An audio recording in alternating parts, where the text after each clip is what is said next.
एक धतूरे का बहुत अच्छा क्रम है महाराज, वो केवल शिवरात्रि के दिन करने का होता है। कहते हैं जिसका व्यापार ना चले, व्यवसाय ना चल रहा हो, बहुत ज्यादा कष्ट में जीवन निकल रहा हो और बहुत ही ज्यादा तकलीफ हो रही हो, तो धतूरे को हल्दी में डुबोकर शंकर भगवान को शिवरात्रि के दिन रात को 12 बजे समर्पित करें। उस धतूरे को वापस उठा लाएं 5-10 मिनट के बाद, श्री शिवाय नमस्तुभ्यम बोलकर लाल कपड़े में उसको बांधकर व्यापार वाली जगह में कहीं पर भी उसको बांध दिया जाए। व्यापार पीछे नहीं हटता, व्यापार अग्रण्य भाव में बढ़ता चले जाता है। महाराज उस धतूरे को केवल परंतु शिवरात्रि के दिन रात को 12 बजे ही किया जाए, हल्दी में डुबोना पड़ता है।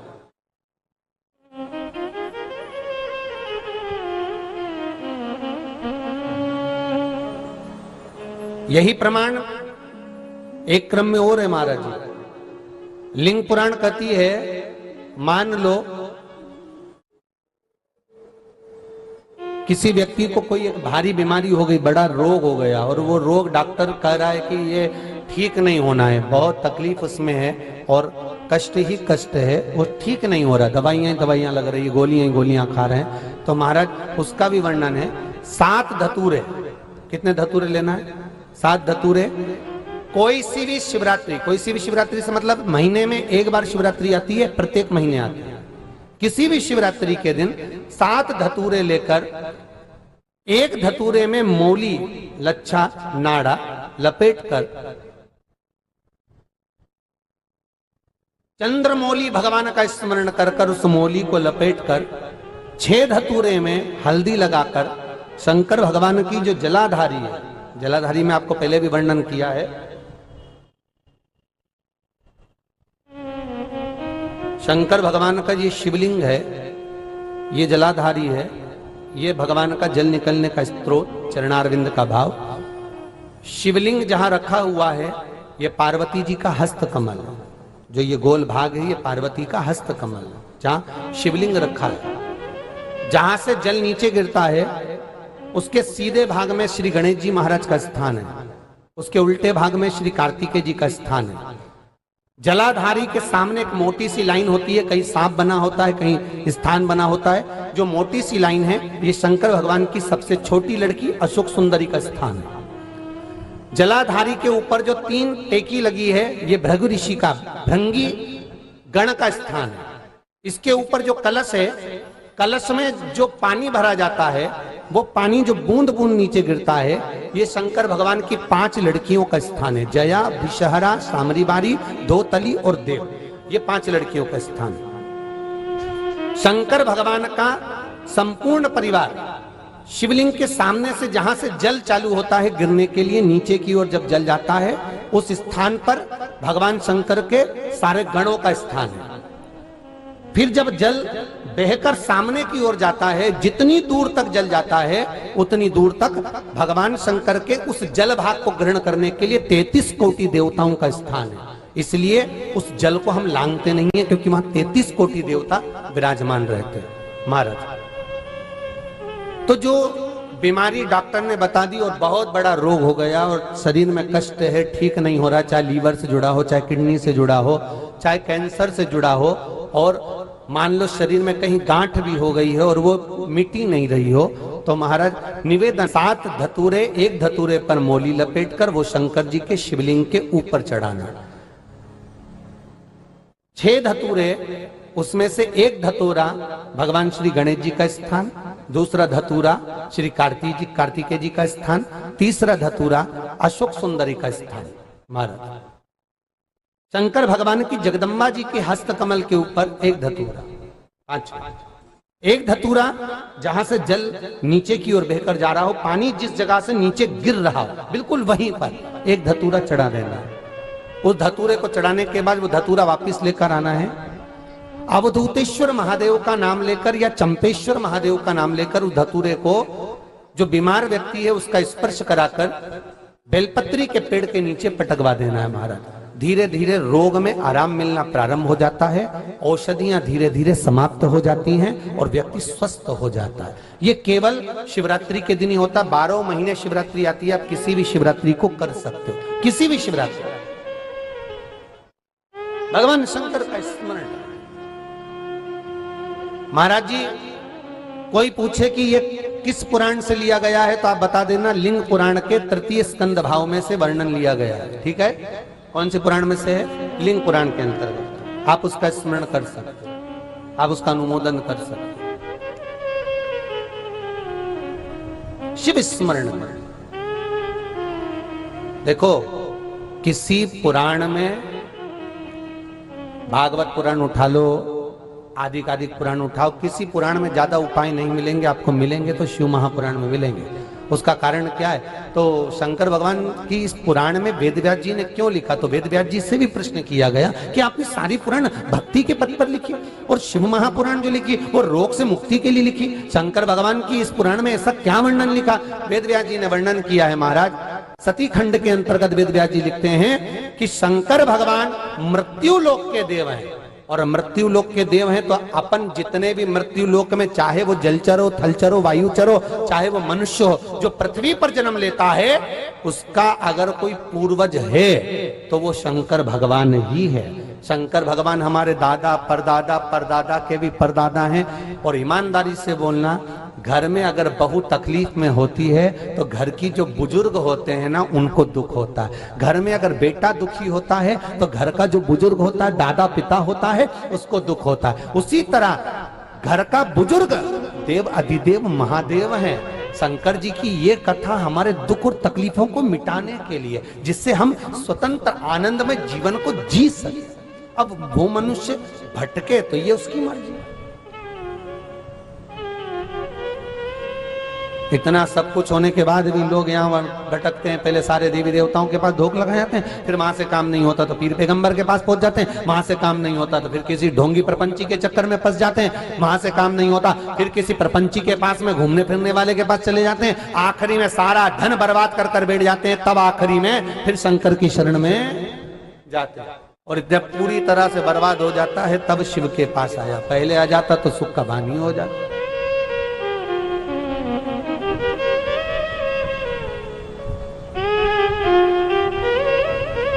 उसको समझना है। शिव का अनुमोदन, शिव का स्मरण आनंद देने वाला। बस विश्वास प्रबल, भरोसा। अकाल मृत्यु वो मरे जो काम करे चंडाल का, काल उसका क्या बिगाड़े जो भक्त हो महा काल का। जो शंकर का उपासक है उसको क्या दुख? मालूम है उसको, जाना है वो तो जाना है।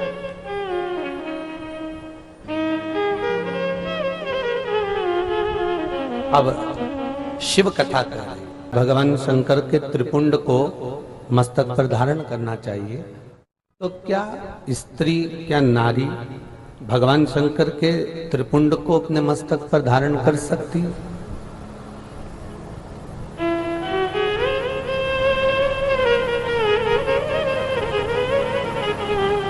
शिव महापुराण की कथा कहती है, नारी का जो स्वरूप है वो स्वतः ही जगदम्बा का स्वरूप है।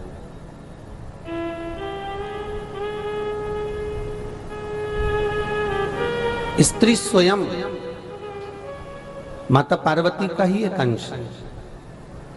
और संसार के जितने पुरुष हैं, कल आपको कथा में कहा था कि भृंगी के जो श्राप दिया माता पार्वती ने कि तुम्हारे शरीर में जो माता का अंश है, अर्थात पिता का अंश, एक मनुष्य के शरीर में जो पिता का अंश होता है वो उसकी हड्डियां और पेशियां होती हैं, और मनुष्य के शरीर में जो माता का अंश होता है वो मांस और रक्त होता है। तो माँ जगतजननी जगदम्बा ने भृंगी को जब श्राप दिया कि तुम्हारे शरीर में जो माता का तत्व है वो समाप्त हो जाए, तो माता का तत्व जब समाप्त हुआ तो उनके शरीर से मांस भी चले गया और उनके शरीर से रक्त भी चला गया।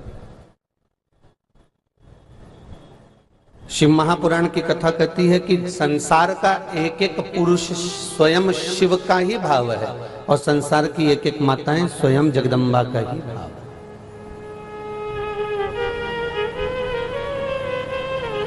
21 हजार 600 श्वास जो मनुष्य के शरीर से प्रतिदिन निकल रही है, ये श्वास ही तो शिव है। शरीर का मतलब ही क्या हुआ? जब तक श्वासें चल रही हैं तो शरीर है, और श्वास निकल गई तो केवल शव है, फिर उसका मूल तत्व ही समाप्त हो गया। शरीर तब तक है जब तक श्वास है, और जिस दिन श्वास गई उस दिन केवल वो एक शव बन जाता है, फिर उसका कोई मूल तत्व नहीं रहता। फिर दुनिया के लोग उसको कहते हैं ले जाओ और आग लगा दो, क्योंकि इसमें से शंकर निकल चुका है। जब तक शंकर शरीर के भीतर है तब तक वो शरीर है, और शंकर गया। ये एक प्रश्न है महाराज, बड़ा सुंदर प्रश्न किया है, कोई गलत नहीं है।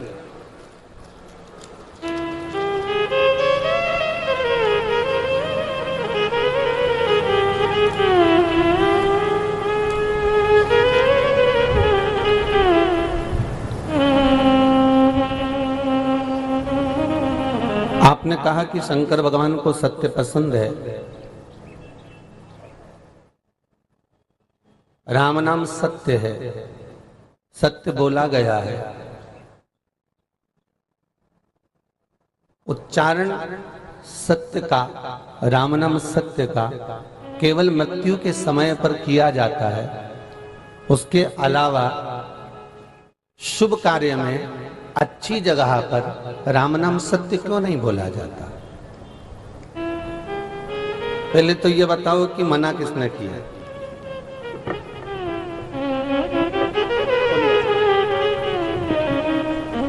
थोड़ा सा खोलना है इसका, थोड़ा सा पहले ये बताया जाए कि मना किसने किया है? बस ठीक है, जिसने मना करा हो ना उसको एक बार ढूंढ के लेके आओ। नियम ये किसी ने बोला नहीं है आपको कि आप केवल मृत्यु के समय पर ही राम नाम सत्य बोले। अगर आपने शिव महापुराण की कथा सुनी होगी तो हमने तो कई बार कहा कि दिवाली मिलने जाओ तो हैप्पी दिवाली बोलो ही मत ही ना, आज तो डायरेक्ट जाके बोलो काका जी राम नाम सत्य है। काका जी कुर्सी से नीचे, क्यों नहीं मेरा बुरा चाहता है? नहीं नहीं बुरा नहीं चाहते। वो सीवर वाला महाराज बोला है कि मरने के बाद राम नाम सत्य बोला तो वो सत्य बोल कहां पाया, फिर तो वो चले गया उठकर। अगर जीते जी सत्य बोल लिया तो जीवन तो सार्थक हो जाएगा। काकी जी से मिलने जाओ, उन्हें धोख लगाओ, उन्हें पाँव मल मल के, जब तुम प्रणाम करो तो काकी जी से भी कह दो काकी राम नाम सत्य। काकी के क्यों नहीं मेरे बुरा चाहती? नहीं नहीं, एक छोटा सा बच्चा दीपावली के दिन सुबह सुबह चिल्ला रहा था राम नाम सत्य है, राम नाम सत्य है। मम्मी अंदर से नहीं मोगरी लेकिन धो दिया, और मम्मी ने खूब मारा उके छोरा के बेचारे के बाफड़ा के, खूब धोया। तो छोरा ने पूछा कि मम्मी क्यों मार रही है? तो मम्मी ने कहा सुबह सुबह बता दिवाली का दिन और तू राम नाम सत्य कह रहा है। अरे कोई ऐसा बोलना चाहिए, तो छोरे को सिखा दो कि राम नाम सत्य, और अपने आप बोलने लगे कि राम नाम सत्य नहीं है। सिखा कौन रहा है? हम।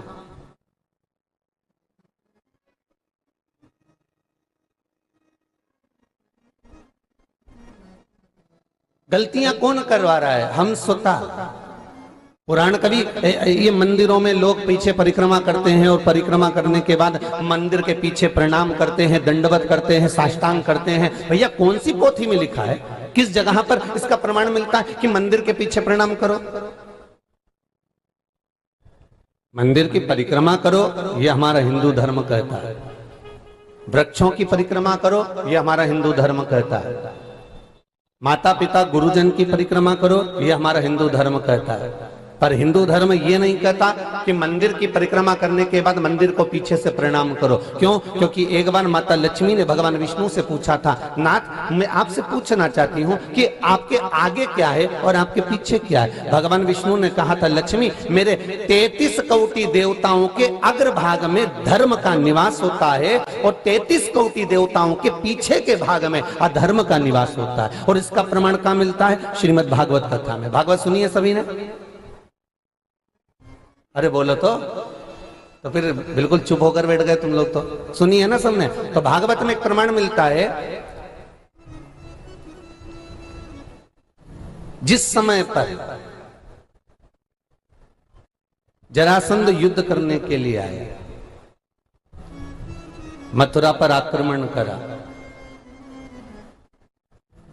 कालियावन पीछे पीछे आया,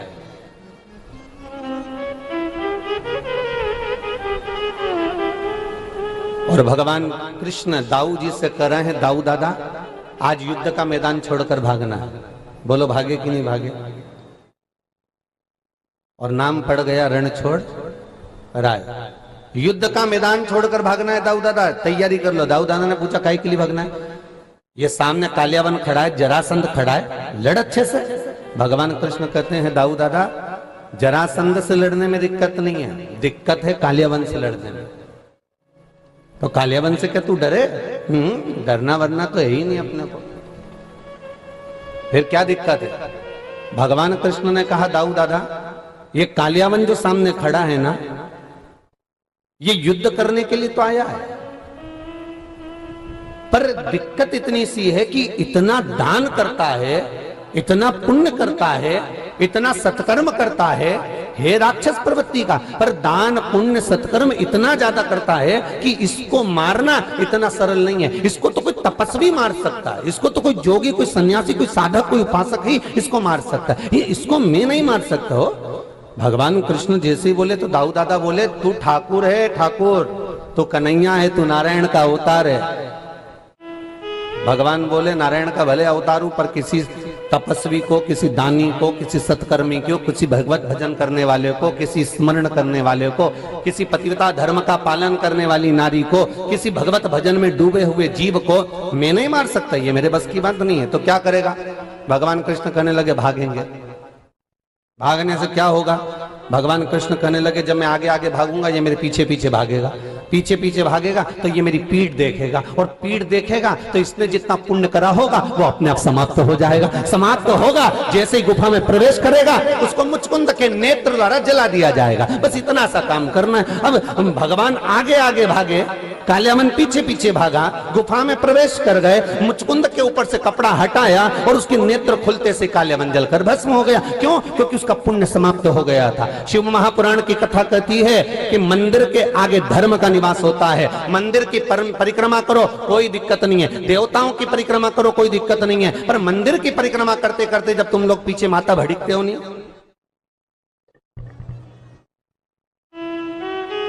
तब टेंशन खड़ी हो जाती है कि बताओ बेचारी ने 2 अगरबत्ती लगाई रे, भगवान को भोग लगाया, भोलेनाथ जी के प्रसाद चढ़ाया, भगवान के मक्खन का भोग लगाया और सब कुछ अच्छा करा इसने, और पीछे आके दीवार के जब धोख लगाई तो जितना पुण्य करा था सब समाप्त हो गया। और पुण्य करने के लिए मंदिर गई थी, ऊपर से पाप लेके घर चली गई, और इतनी प्रेम से जाके सबसे कि मैं तो रोज मंदिर जाऊं, मैं तो रोज भोग लगाऊं, मैं तो रोज पुण्य करूं। अब इसके पुण्य के खाते की जब रिपोर्ट निकाली तो मालूम पड़ा पुण्य जितना करा था वो भी समाप्त हो गया, और जितना घर पे बैठ के पुण्य करा था वो भी मंदिर के पीछे धोख लगाने में।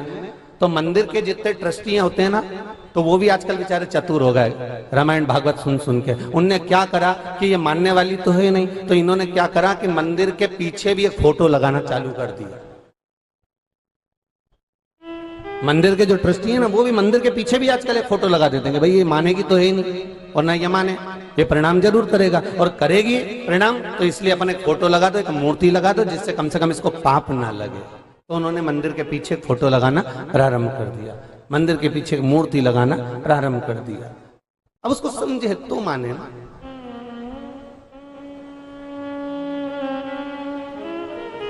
तो जी किसने लिखा? नाम तो मेरे को ध्यान में नहीं आ रहा हो, नाम लिखा भी नहीं है, चतुर होगी दोसा की है। अब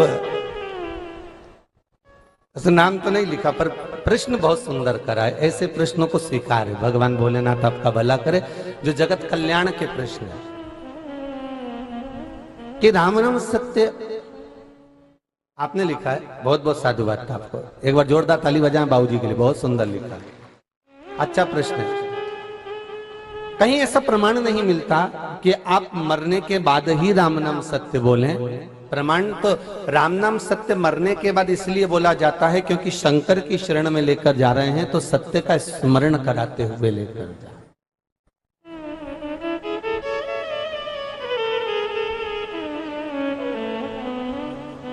सत्य का स्मरण। स्कंद पुराण में एक प्रश्न आता है, एक प्रसंग आता है कि भगवान विष्णु का एक नाम सत्यनारायण है कि नहीं? भगवान विष्णु का एक नाम सत्यनारायण है। भगवान विष्णु का ये नाम सत्यनारायण कब पड़ा? जब भगवान शंकर का जन्म हुआ।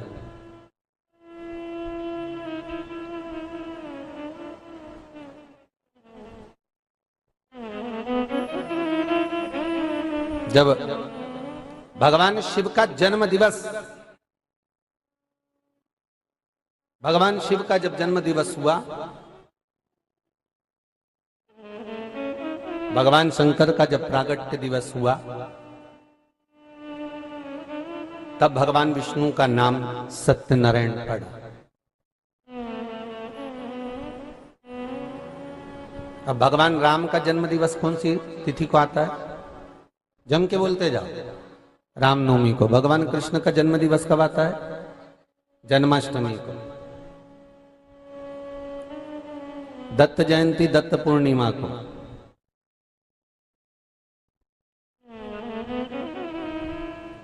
शनिवार के दिन, शनि अमावस्या के दिन शनि महाराज की जयंती। शंकर भगवान का जन्म दिवस कौन सा है? जम के बोलो। शिवरात्रि। भगवान शंकर के शिवलिंग का प्रागट्य दिवस, जन्म दिवस है शिवरात्रि। और दुनिया क्या मनाती है? शंकर भगवान का विवाह दिवस। और विवाह दिवस कब का है? बैसाख शुक्ल पक्ष की पंचमी शंकर भगवान का विवाह हुआ था। बैसाख के महीने में शुक्ल पक्ष की पंचमी तिथि को शिव जी की शादी हुई थी। और दुनिया के लोग शादी का दिवस कब मनाते हैं? शिवरात्रि के दिन। चलो कैसे भी मनाए तो भगवान शंकर को रिझाएं तो हो जाता। कभी कभी ऐसा हमारे साथ में भी गलतियां होती रहती है। जब व्हाट्सएप खोलते हैं तो ऐसा लगता है सब लोग बधाइयां दे रहे हैं, happy birthday happy birthday happy birthday. अब इसने देखा तो है ही नहीं। इसने सोचा कि आज ही का जन्मदिन और 3 दिन पहले का मैसेज खुल गया, इसने आज ही लिख के डाल दिया हैप्पी बर्थडे। तो उसने फिर फोन कर कर कहा कि मेरा जन्मदिन तो 3 दिन पहले निकल चुका है। अरे मैं देख नहीं पाया था, मैंने मैसेज आज ही देखा ना, इसलिए मैंने बधाई दे दी। चलो कोई बात नहीं, 3 दिन बाद सही, 3 दिन पहले से हुआ। तो शंकर भगवान का जब एक बार ब्रह्मदेव ने भगवान विष्णु से निवेदन करा कि प्रभु ये बताओ कि मेरे पिता तो आप हो। भगवान ब्रह्मा के पिता कौन? भगवान विष्णु।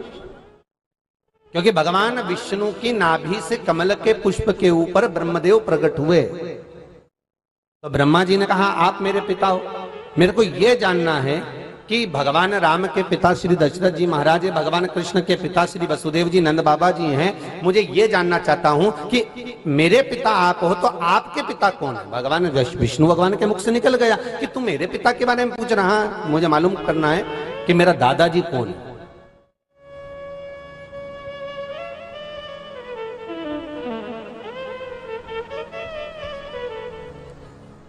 भगवान विष्णु के मुख से निकल गया कि मेरे पिताजी का नाम स्वयं भूत भावन भूतेश्वर त्रिकालदर्शी कैलाशी अविनाशी भगवान शंकर मेरे पिता हैं। वो स्वयं मेरे पिता हैं।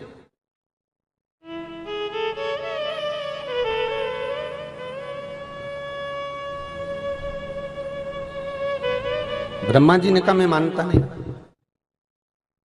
मैं नहीं मान सकता ये बात, मैं इसको स्वीकार नहीं करता। ठीक है, अगर आप स्वीकार नहीं करते तो ये आपकी मर्जी है। मैं आपके पिता को जानना चाहता हूं, मैं आपके पिता को देखना चाहता हूं।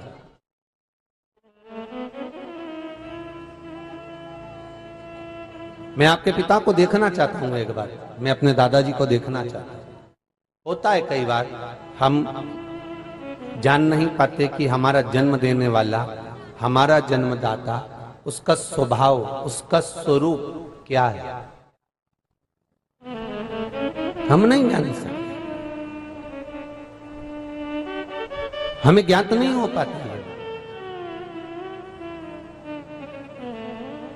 मैं अपने दादाजी को देखना चाहता हूं। भगवान शंकर ने कहा तो क्या, भगवान विष्णु ने पूछा क्या चाहते हो? तो मैं आपके पिताजी का स्वरूप देखना चाहता हूं।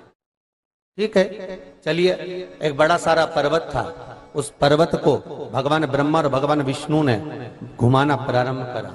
और ब्रह्मा और विष्णु ने जब पर्वत को घुमाना प्रारंभ करा तो पर्वत जब धीरे धीरे घूमा तो उसकी आकृति दिख रही थी। पर्वत और तेज घूमा तो आकृतियां नजर आ रही थी। पर्वत जब बहुत तेज घूमना प्रारंभ हुआ तो उसमें से एक अग्नि का खंभ प्रकट हो गया और उसकी आकृति एक लिंगायत स्वरूप में हो गई।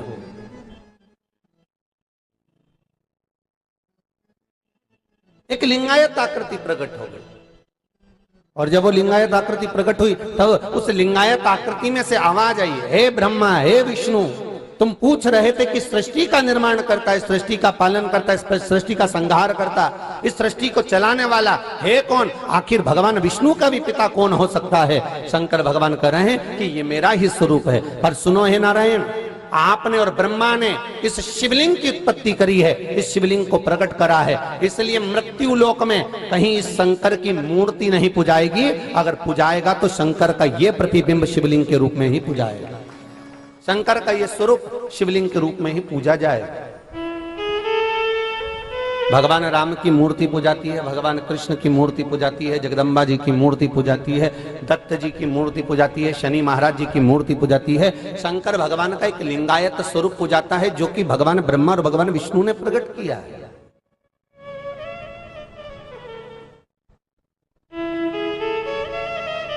अब इसको समझने वाले तो समझ सकते हैं कि भगवान का स्वरूप है, जो नहीं समझे वो तो कह देगा हो पत्थर पर पानी ढोल रहे हैं, चढ़ा रहे हैं जल, चढ़ा रहे हैं दूध, उसका कोई महत्व ही नहीं है, जो नहीं समझता।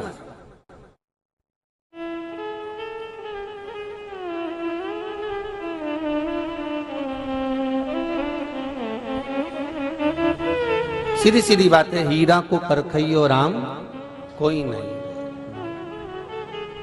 कौन परखदार?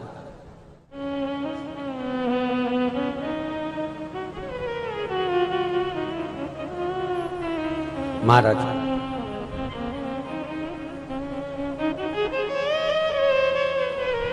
संसार के लोग अगर भगवान को एक बार पहचान जाए ना, केवल एक बार।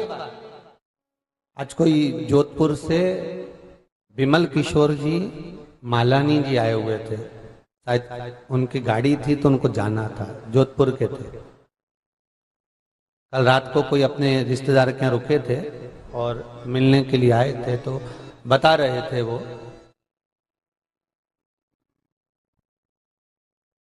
कि गुरुदेव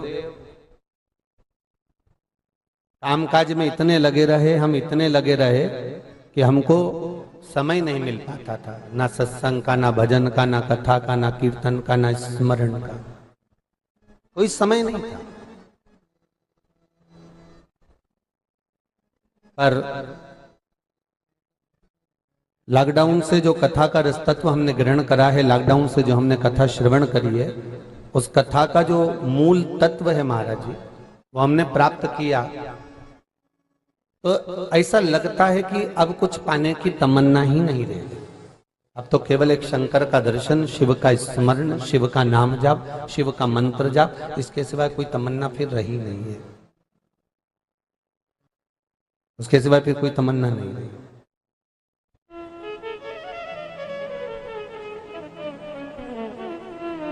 क्यों? क्योंकि भगवान शिव को पहचान के नेत्र संसार के लोग अगर एक बार उनकी आंखों पर चश्मा अच्छा चढ़ा लें तो उससे मालूम पड़ जाता है कि ये भगवान स्वयं शिवलिंग ही नहीं, स्वयं शंकर ही है।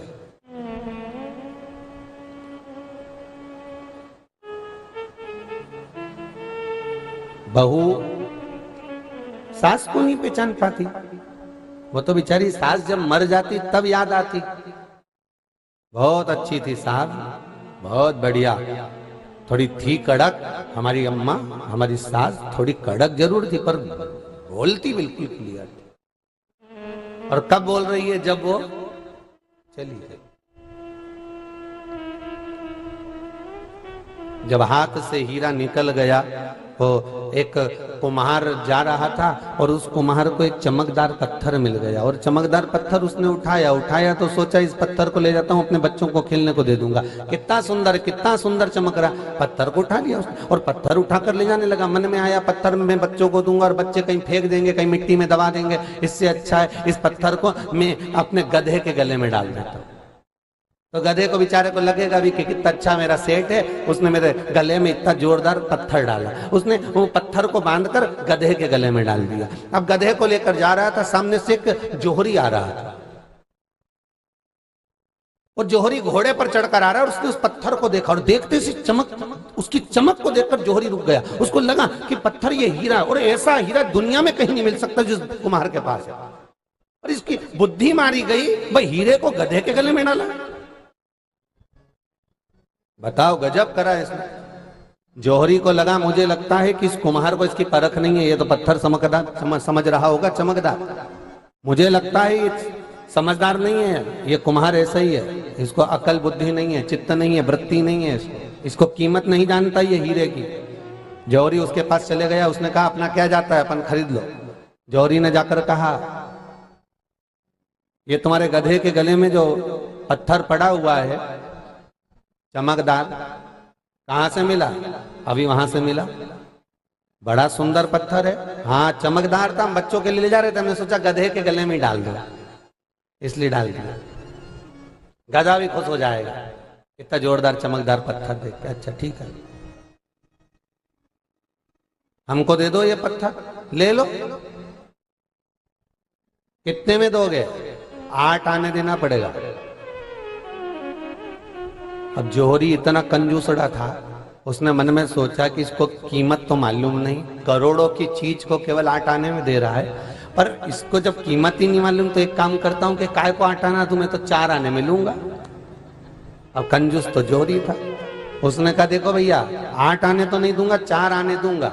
इतने में कुमार बोला काय को 4 आने में लूं, गधे के गले में बांधा, बड़ी मुश्किल से खोलूं ने तुमको दूं, इससे अच्छा गधा ही खुश 8 आने की चीजें दे दो। नहीं दे रहा, नहीं दे रहा। अब जौहरी उसके पीछे पीछे जाने लगा। उसने सोचा कभी तो इसका मन पलटेगा और 4 आने किसको भारी मिल जाएंगे। कुमार लेकर चल दिया, जौहरी पीछे पीछे रुका, पानी पीने रुका। ये पानी पीने रुका, इतने में दूसरा जौहरी आ रहा था। उसने जो गधे के गले में पत्थर देखा, क्या जोरदार हीरा है, उसने तुरंत रोका। रोकते से पूछा भैया ये पत्थर हमको दे दो, ले लो। कितने में? 8 आने में। वो घोड़े से नीचे उतरा, उसने कहा 1 रुपया ले, पत्थर मुझे दे।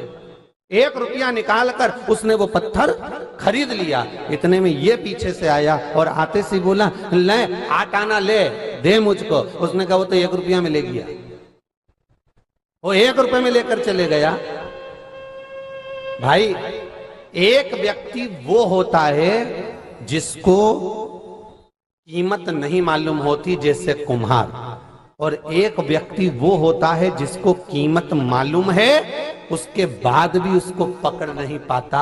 और एक व्यक्ति वो होता है जो अपना सर्वस्व लुटाकर भी उस चीज को प्राप्त कर लेता है। ये शंकर है ही ऐसा, किसी को नहीं मालूम तो वो सोचते हैं कि शिवलिंग है, पत्थर का टुकड़ा है, पानी उंडेलने के लिए लेडीज चली जाती हैं, पुरुष लोग जाते हैं ताली बजा के बम बम बोलते, लोटा भर भर के पानी उंडेल कर जाते हैं। ये जो वृत्ति जो बनी हुई है, कुमार जैसी वृत्ति बनी हुई है, वो नहीं जानते तो कह दिया ये शिवलिंग है, ये पत्थर है, ये पत्थर का टुकड़ा है। जो जानता था वो अपनी विद्वत्ता से बताता था बहुत जोरदार है, बहुत आनंद में है, परंतु प्राप्त तो करना है, प्राप्त करना में एक दिन मृत्यु की तारीख निश्चित आ गई और मालूम पड़े प्राणी निकल गए, प्राप्त ही नहीं कर पाया। और जो समझदार था, जैसे बर्फानी सेवा संस्थान समझदार थी, उन्होंने तुरंत शिव महापुराण को पकड़ा और बुलाकर यहाँ गिरिराज जी के मंदिर में विराजमान कर दिया। तो ये समझ की बात होती है, ये परखैया की बात होती है कि उसको प्राप्त करना और जगत तक पहुंचा देना, उसको समझना, शिवलिंग को जानना। ब्रह्मा जी ने कहा मैं नहीं मानता कि आपके पिता। भगवान विष्णु से भगवान ब्रह्मदेव ने कहा अगर आपके ये पिता हैं तो इस शिवलिंग के चरण कहाँ हैं और शिवलिंग का सिर कहाँ है? अगर पिता हैं तो पिता का तो मुख और चरण दोनों होता है, बताओ कहाँ है? भगवान बोले हमको नहीं मालूम कि चरण कहाँ है और मुख कहाँ है, हमको ज्ञाति नहीं है।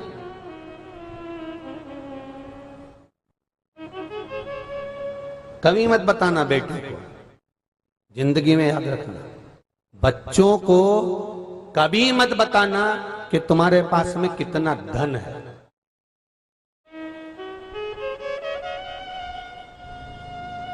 बच्चों से कहो मेहनत करो, खुद मेहनत करो। एक कथा पहले कही थी, आपने सुनी होगी। सर्कस में पहले शेर होते थे, गवर्नमेंट ने उन शेरों को छुड़वा दिया और कह दिया इन शेरों को वापस ले जाओ और जंगल में छोड़ कर आओ। सर्कस के शेरों को ले जाकर जंगल में छोड़ा गया। 10 कुत्तों ने मिलकर जंगल के शेरों को मार दिया। जंगल के राजा का शिकार 10 कुत्तों ने कर लिया। रिसर्च किया गया कि आखिर कारण क्या था, वो जंगल के शेरों को कुत्ते ने कैसे मार दिया। तो मालूम पड़ा कि जंगल का शेर था, पिंजरे में रह रहकर उसको बैठ कर खाने की आदत हो गई थी, शिकार करना भूल गया था, इसलिए कुत्तों ने उसका शिकार कर लिया। बस ये चरित्र हमारे जीवन में उतार लो। बच्चों से कभी मत कहना कि तुम्हारे पास कितनी प्रॉपर्टी है, बच्चों से कभी मत कहना कि तुम्हारे पास धन कितना है, बच्चों से कभी मत कहना, बहुओं से भी ये मत कहना कि तुम्हारे पास में दौलत कितनी है। बस उनको मेहनत करने दो, उनको जितनी मेहनत कर सकते हैं करने दो। क्यों? क्योंकि आज अगर उनको धन मालूम पड़ गया, एक जगह पर बैठकर खाने की अगर उनको आदत हो गई, एक बार उन्होंने घाटा लगाया, दूसरी बार तुमने भर दिया, तीसरी बार घाटा लगाया, फिर तुमने भर दिया, चौथी बार घाटा लगाया, फिर उसने भर दिया, मालूम पड़े कभी डब्बे में, कभी शेयर मार्केट में, कभी मैच में, कभी इसमें, कभी उसमें, घाटा लगाता गया, तुम भरते चले गए। क्योंकि बच्चे को मालूम है कि पिता के पास बहुत है, बच्चों को मालूम है कि माता के पास बहुत है, इसलिए बच्चों को मत बताओ, क्योंकि इनको जंगल का शेर बनाना जिससे ये दूसरे का शिकार कर सके,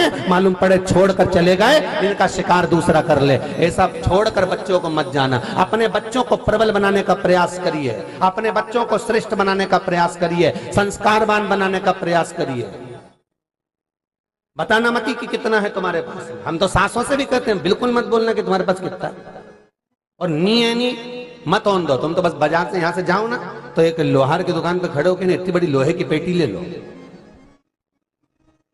और घर की जितनी पुरानी साड़ी रखी है ना सब उसमें भर दो, और जाते जाते 2-4 भाटा उठा के ले जा पत्थर, और पत्थर को ईंट को उसमें उठा के साड़ियों में लपेट के और पेटी में रख दो, और अच्छी बढ़िया मोटा वाला ताला लगा के चाबी कमर में खोस दो। पर बहू के मत बताना कि इसमें भाटा रखा है। और हर दिवाली पे बस बहू से एक बात जरूर कहना, बेटा जरा पेटी हटा ना, थोड़ा सा मेरे को काम है। और बहुओं से पेटी उठवाना, बहुओं को लगेगा डोकरी के पास खो, और डोकरी के पास खूब है तो बहुवन भी गरम गरम चाय देगी, भोजन देगी, रोटी देगी, सब सम्मान करेगी, सत्कार करेगी, आदर करेगी, हो तुम्हारा खूब पांव दबाएगी, पांव पड़ेगी, हो खूब आदर से सम्मान सत्कार सब कुछ करेगी। पर बताना मत ही, हो मरती मर जाना पर मत बताना। और आखिरी समय में जब तुम्हें दिखे कि अब भोलानाथ जी लेना ही गया, अब तो जाने का समय आ गया, तो 4-5 बहुओं को 2, 3, 4 जितनी बहुएं सबको बुला लेना, बेटा आजा, और बड़ी बहू के हाथ में ने चाबी पकड़ा दीजो और कह दो बेटा सब बांट लीजो हो, और अपन तो चला। अब बहुओं ने भी विचार करा कि अम्मा खूब छोड़ के गई है, पर ननंदोन आएगी और सब बांट के ले जाएगी, तो सबसे पहले पेटी छुपाएगी, और पेटी छपाएंगे तो बहुवन भी आपस में बात करेगी, रे डोकरी बहुत देखे गई रे, अच्छे से सब काम करना। तो ने तुम्हारे मरने के बाद 13 साड़ी, ने 12 लोटा, ने 12 आसन, ने 13 माला, ने सब जोरदार करा, ने गुलाब जामुन, ने इमरती, ने भजिया, ने पकौड़ा, ने दही बड़ा, सब खिलाया बामनों को, खूब चकाचक बामन भी खा के गए, ननंदोन भी चली गई, और बाद में 3-4 बहुओं ने सोचा अब बांटो, और जो पेटी खोली न में भाटा निकलिया, फिर तो कमर खोल। पर बताना मत ही, हो और बहुओं आए उससे पहले धर लो।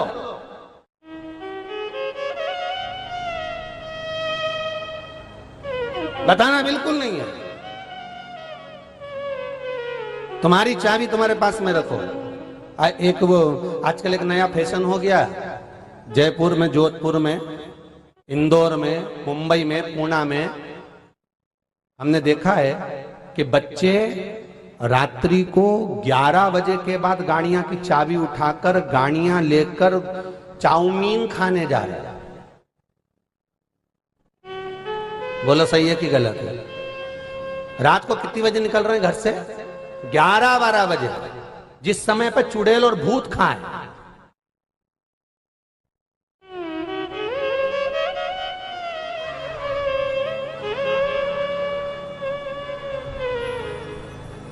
अब ईमानदारी से बोलो रे भैया, रात को 11-12 बजे जा रहे हो, 2-3 बजे तक तुम एंजॉय करोगे, घूमोगे फिरोगे, खाओगे पियोगे, मौज करोगे।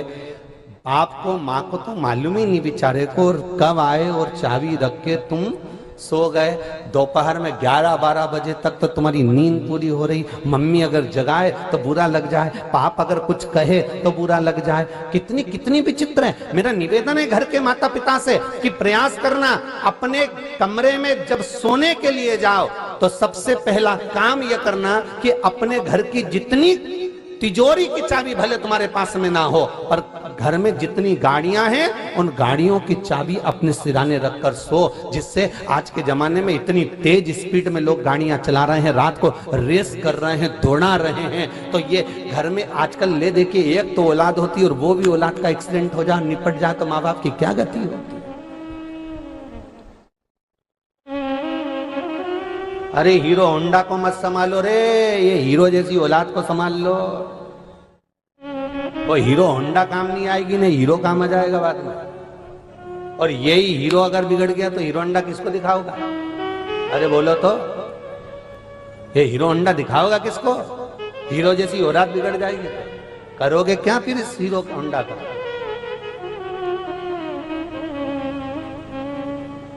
इसको सुधारना है, इसको सहजना है। हम कहते हैं जिस गांव में पानी की कमी होती है वहां की फसल बिगड़ जाती है, और जिस घर में संस्कारों की कमी होती है वहां की नस्ल बिगड़ जाती है। संस्कारों से पोषित करिए।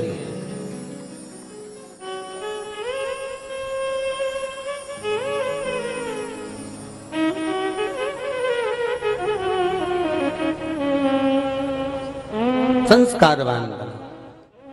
शिव महापुराण की कथा कहती है, भगवान ब्रह्मदेव भगवान विष्णु से कहते हैं अगर तुम्हारे पिता हैं तो इनका मुख और चरण कहाँ है? अब पिता को जानना कितना कठिन, घर के माता पिता को पहचानना सबसे दुनिया का कठिन काम अगर एक ही है तो माँ बाप को जानना कठिन है।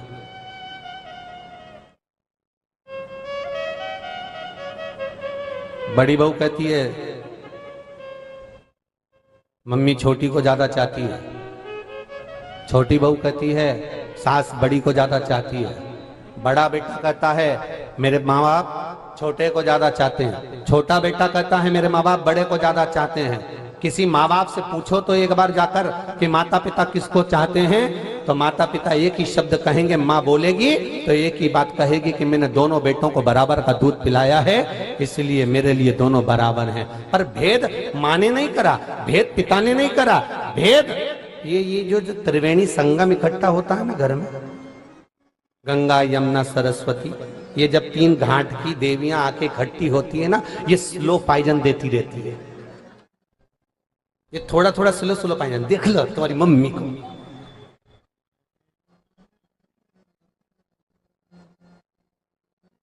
मेरे को तो पहले मालूम था डुकरिया बहुत चतुर है, सब वो तुम्हारे छोटे भाई को दे देगी, देख लो। ये स्लो पाइजन है। और बेचारा वो कुछ नहीं बोलता, वो तो आराम से हेडफोन लगाए क्या बोले क्या, वो बोले क्या। अब जितना स्लो पाइजन एक ये दे रही है ना, उतना ही स्लो पाइजन दूसरी भी दे रही है, देख लो। मेरे को तो तुम्हारे साथ रहना ही नहीं, तुम तो मेरे को घर छोड़िया, मैं तो जा रही जयपुर मेरे मायके। ये स्लो पाइजन है।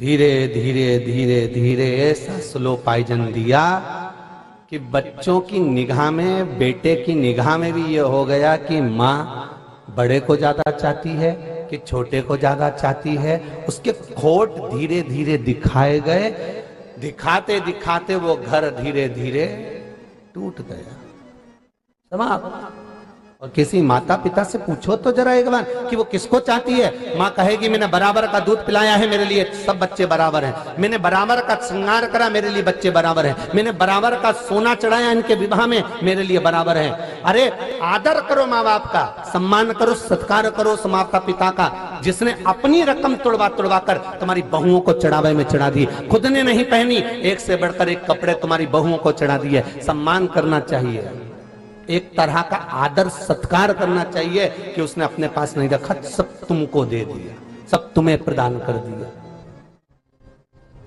फिर भी कह रहे हैं वो बड़े को ज्यादा चाहे, वो छोटे को ज्यादा चाहे। हम माता पिता को पहचान नहीं पाते, माँ बाप को पहचानना बहुत कठिन है। जैसे ब्रह्मा भगवान शंकर को नहीं पहचान पा रहे, भगवान शंकर के शिवलिंग को देखकर कहते हैं कि इनके चरण का, इनका सिर का है। अरे तुम्हें चरण और सिर से क्या मतलब? तुम्हें तो भगवान के स्वरूप से मतलब होना चाहिए कि ये जिसका हम शिवलिंग का स्वरूप देख रहे हैं, ये मेरा पिता है, ये मेरा दादा है। बस इतना प्रतिबिंब याद करो कि ये अपना है।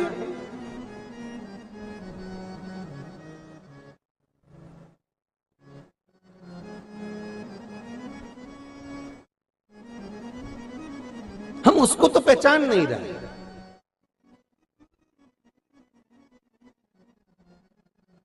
घर में मां बैठी जगदम्बा और देवी जी के मंदिर में जाकर चुंदड़ी चढ़ा रहे।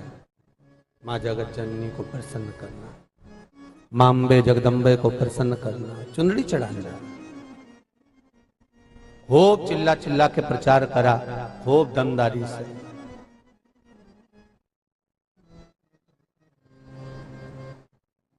यहां भी चढ़ाते होंगे 100 फीट की चूनर मां जगत जननी जगदम्बा जी को चढ़ाई जाएगी। अभी नवरात्रे आंदो, जब खूब लंबी लंबी चुंदड़ियां लोग पकड़ पकड़ के जाए, खूब लंबी लंबी चुंदड़ी माता जी के चढ़ाए।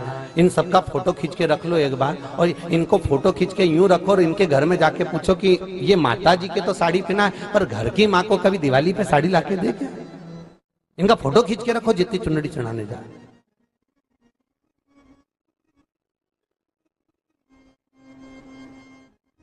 घर में मां पुरानी की पुरानी साड़ियां पहनकर अपने जीवन को जी रही है, निकाले रही है।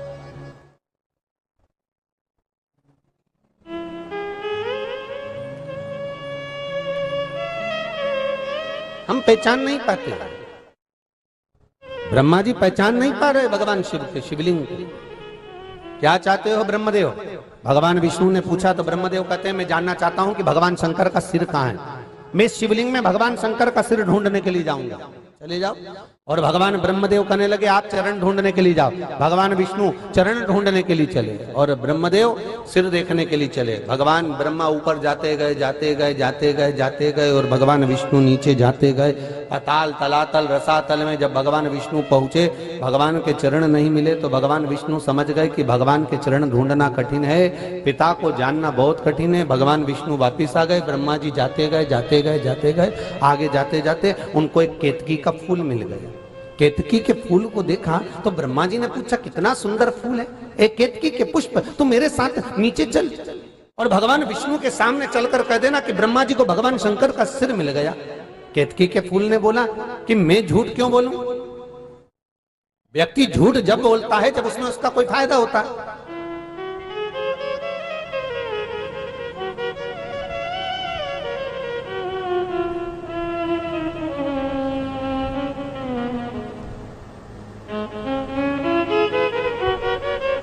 मैं झूठ क्यों बोलूं, मेरा क्या फायदा है?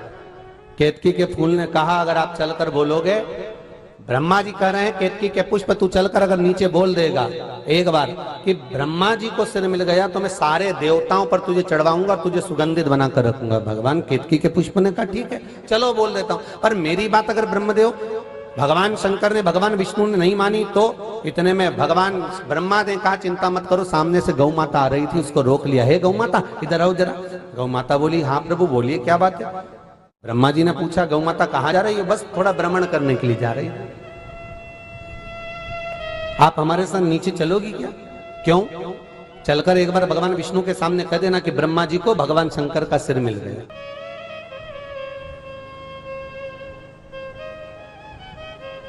देखो व्यक्ति स्वयं की अभिमतता स्थापित करने के लिए, स्वयं का तत्व स्थापित करने के लिए एक असत्य की सीढ़ी पर भी चढ़ जाता है।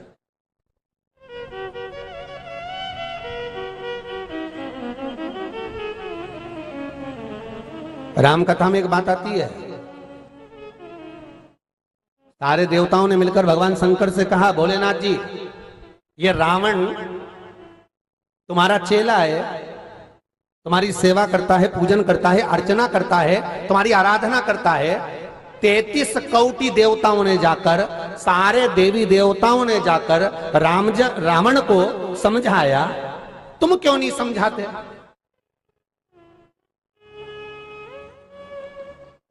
शंकर भगवान बोले, जो नहीं समझते वही समझाते। तुम्हारा कहने का मतलब क्या है? मतलब ये देवता जितने भी गए रावण को समझाने, वो समझते नहीं थे, बिल्कुल नहीं समझते। अगर समझते होते तो समझाने काहे को जाते?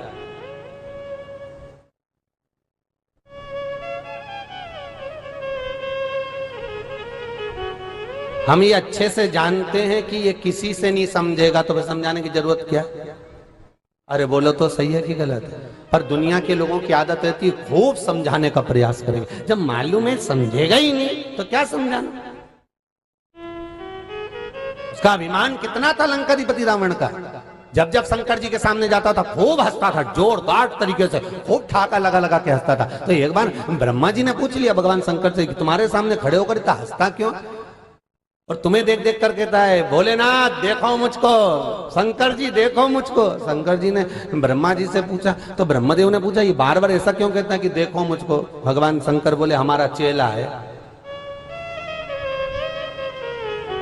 तो चेला है तो हंसता क्यों है? क्या हंसता इसलिए है कि शंकर भगवान तुम्हारे तो 5 मुख, हमारे तो 10 मुख। मतलब गुरु तुम तो छोटे रह गए, चेला अब्बल निकल गया, इसलिए हंसता है।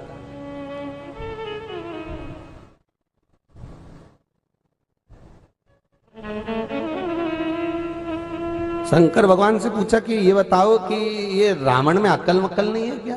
क्यों, हुआ क्या? दुनिया के लोग प्रणाम करते हैं तो झुककर प्रणाम करते हैं, ये प्रणाम करने के लिए आपका पर्वत उठा लेता है और सिर पे रख लेता है। रावण से पूछा गया कि तूने पर्वत क्यों उठाया, कैलाश पर्वत को? तो क्या प्रणाम करने के लिए? तो क्या तू उल्टा है कि पर्वत उठाएगा, सिर पे रखेगा, फिर प्रणाम करेगा? तो रावण कहता है, मैं किसी के सामने झुकना पसंद नहीं करता, इसलिए मैं झुक के प्रणाम नहीं करता, मैं तो उठा के सिर पे धर लेता हूं। भगवान शंकर ने कहा, ऐसा चेला पाया है तो गुरु की दशा तो अब तुम जानते ही होगे कि गुरु कैसा है।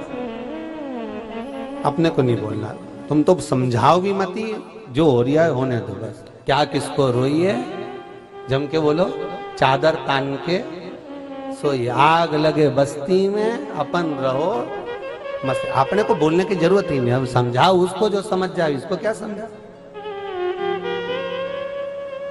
एक अच्छे से अच्छा पति भी अपनी पत्नी को समझाता ना, जब पत्नी एक शब्द बोल देती ना, तुम चुप रहो मुझे सब मालूम है, तो बेचारा पति भी समझाना बंद कर देता, ये तो पढ़ी लिखी है ये, अब इसे क्या समझा। और एक दो बार बोल देती, तुम क्या जानते हो, तुम्हें क्या आता है, तो बेचारा पति भी समझ जाता है ये सब इंजीनियर भी यही है, डॉक्टर भी यही है, सीए भी यही है, मिनिस्टर भी यही है। और फिर तो पति बेचारा कुछ नहीं बोलता, मन अंदर ही अंदर मन में बस आरती गाता रहता है, अम्बे जगदम्बे जगो।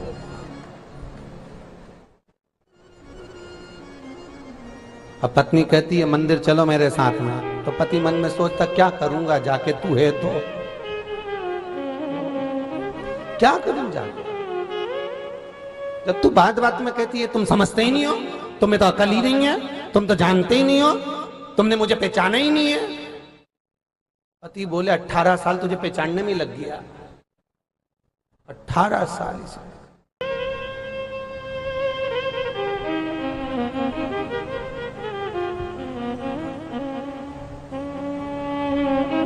एक व्यक्ति प्रवचन सुनने के लिए गया, कथा प्रवचन सुनकर घर आया तो उसने अपनी पत्नी को बाहर निकाल दिया, घर से निकल जा तू यहां से, धक्के मारकर निकाल दिया। दूसरी को घर में लिया है। पति से पूछा तुम इतने बड़े धर्मात्मा हो, ससुराल वालों ने, पहले ससुराल वालों ने उसको समझाने बुलाया कि तुम इतने धर्मात्मा हो, इतने बड़े ज्ञानी हो, खूब प्रवचन सत्संग में जाते हो, उसके बाद तुमने ऐसा गलत काम कैसे कर दिया कि अपनी पत्नी को निकाल कर और दूसरी स्त्री को लेकर आ गए। तो क्या गलत मत कहना, मैंने गुरुजी का कहना माना। तो क्या गुरुजी ने क्या प्रवचन में बोला था? गुरुजी बोले थे माया को निकाल दो, शांति को ले आओ। मैंने गलत क्या किया ये बता? माया निकाल, शांति लिया है। ये तुम मत करना रहे हो, 2 सवाल हो।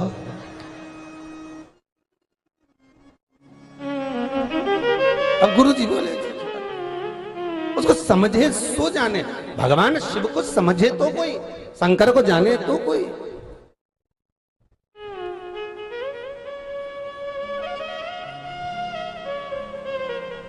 और जिस दिन भगवान को हम जान जाए महाराज, उस दिन जीवन का सर्वाधिक सुख का अनुभव वही हो जाता है।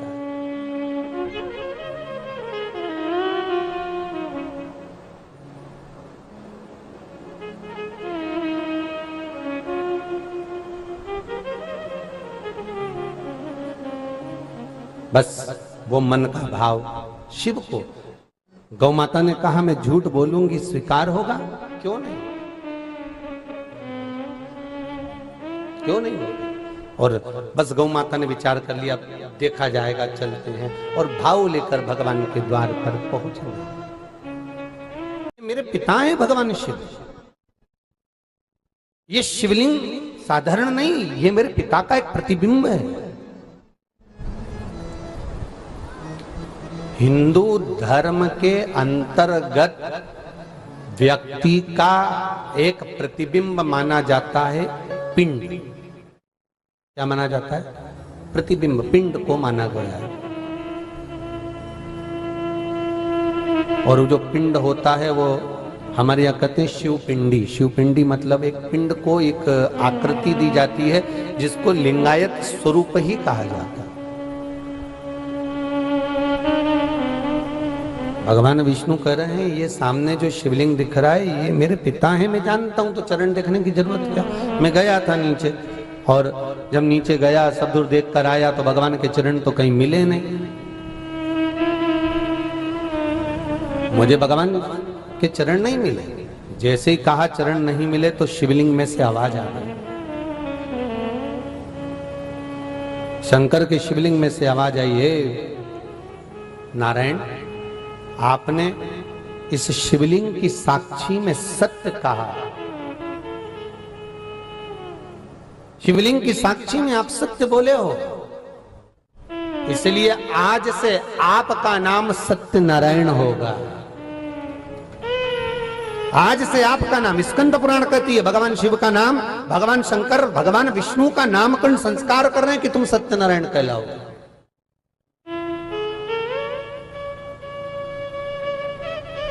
सत्यम शिवम सुंदरम।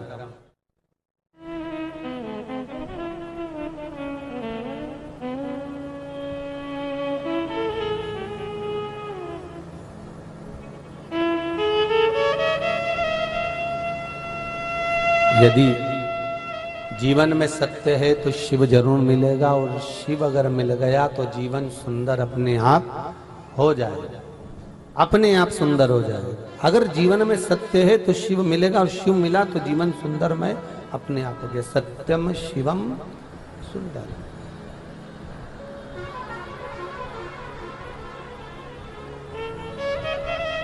भगवान विष्णु ने पूछा, अब आप बताओ क्या आपको भगवान का सिर मिल गया? ब्रह्मा जी बोले बिल्कुल, मैं तो थोड़ी दूर पर गया था और ब्रह्मा जी का सिर मिल गया मेरे को। भगवान विष्णु का, भगवान शिव का सिर मिल गया, मस्तक मिल गया। ओहो,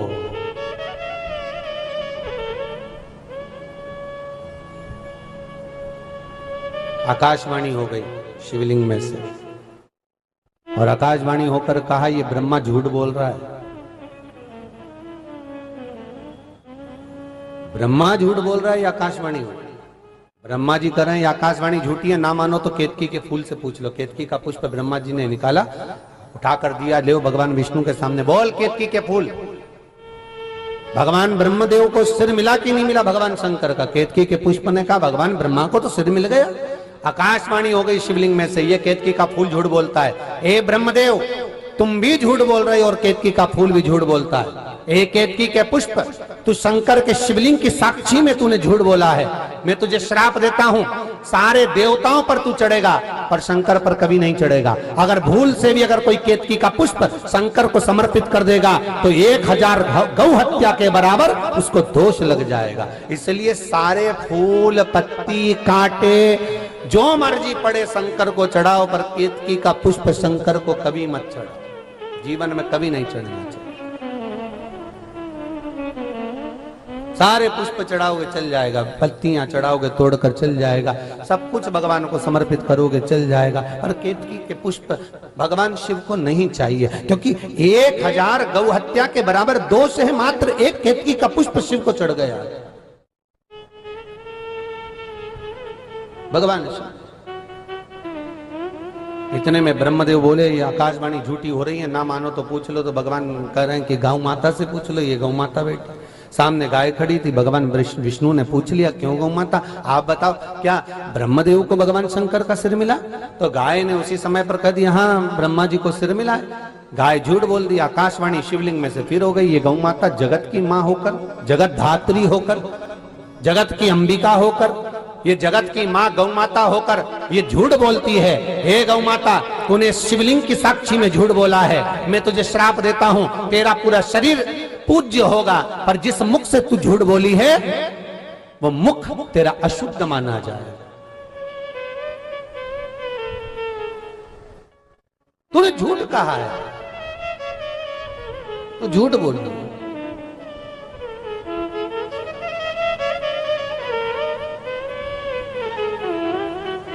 महाराज,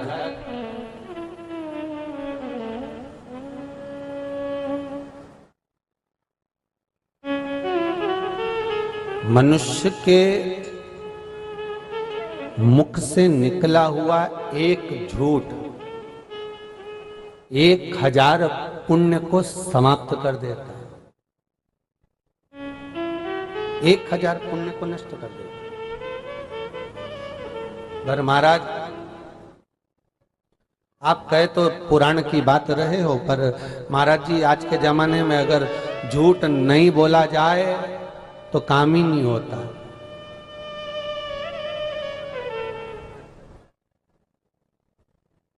सही है ना जी? जी बोलो तो री।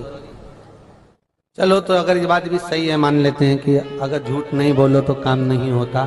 हमारा तो एक निवेदन है, अगर आप स्वीकार करें तो बोलना हमारा फर्ज है, आगे आपकी मर्जी है। जितने भी टीवी चैनल के माध्यम से देश विदेश में बैठकर इस पावन कथा को सुन रहे हैं, उनसे भी निवेदन है, आप बोलो, झूठ भी बोलो, मना नहीं, ठीक है, करो। पर 7 दिन में कोई एक दिन ऐसा निकाल लो कि इस दिन में सत्य ही बोलो, ठीक है?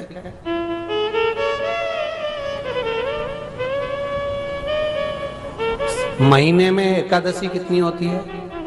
जम के बोलो, 2। सत्य बोलने के लिए हम तो आपसे एक दिन मांग रहे हैं, मात्र एक ऐसा दिन निकाल लो कि आज मैं सत्य ही बोलूंगा, इसके सिवाय कुछ नहीं बोलूंगा। अब कहोगे महाराज जी सत्य बोलना है तो हम घर से बाहर जाकर रह लें, तो क्योंकि घर में रहेंगे और सत्य बोला मान लो, क्योंकि कई बार पत्नी भी आकर पूछ लेती कोई ना कोई बात ऐसी, मैं कैसी लग रही।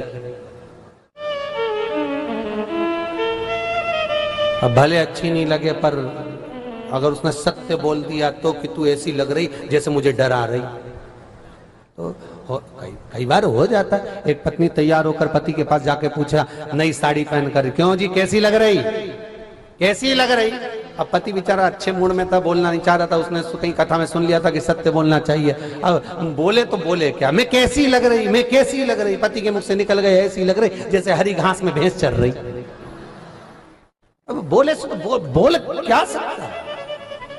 तो क्या गुरु जी, अगर आप बोले तो हम सत्य तो बोल लेंगे, पर एक निवेदन है कि हम गांव के बाहर जाकर कहीं एकांत में बैठकर कहीं रहकर एक दिन सत्य बोलने का प्रयास करेंगे। घर में रहेंगे और उसने कुछ पूछ लिया और हमारे मुख से निकल गया सत्य, तो आप कहो तो हम ये कर सकते हैं, तो तुम्हारी मर्जी पड़े जैसे करो, पर एक दिन तो ऐसा निकालो। चलो एक दिन भी जाने दो, हम तो करें एक दिन भी जाने दो, 1 घंटा चलेगा? हैं? पक्का?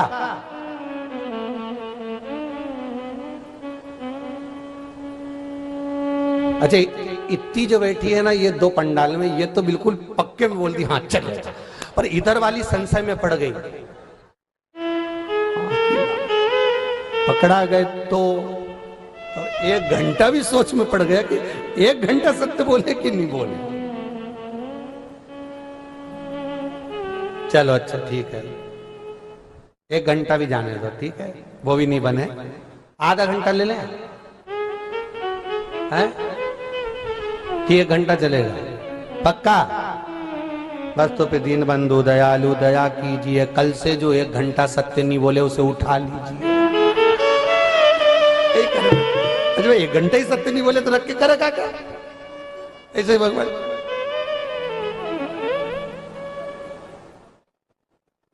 माताएं सोच रही मैं तो भैया आज ही जम के खा लूंगी, कल हो सकता है 1 घंटा सत्य नहीं बोल पाई और निपट गई तो क्या हुआ? पर बोलो रे भाया, सत्य बोलने में कुछ नहीं जाता हो। प्रेम से सत्य की ओर अग्रणी हो, थोड़ा सा थोड़ा लगेगा लोगों को, थोड़ा चोट पहुंचेगी, पर सत्य बोलने में कुछ नहीं जाता। जो बोलना है भाई,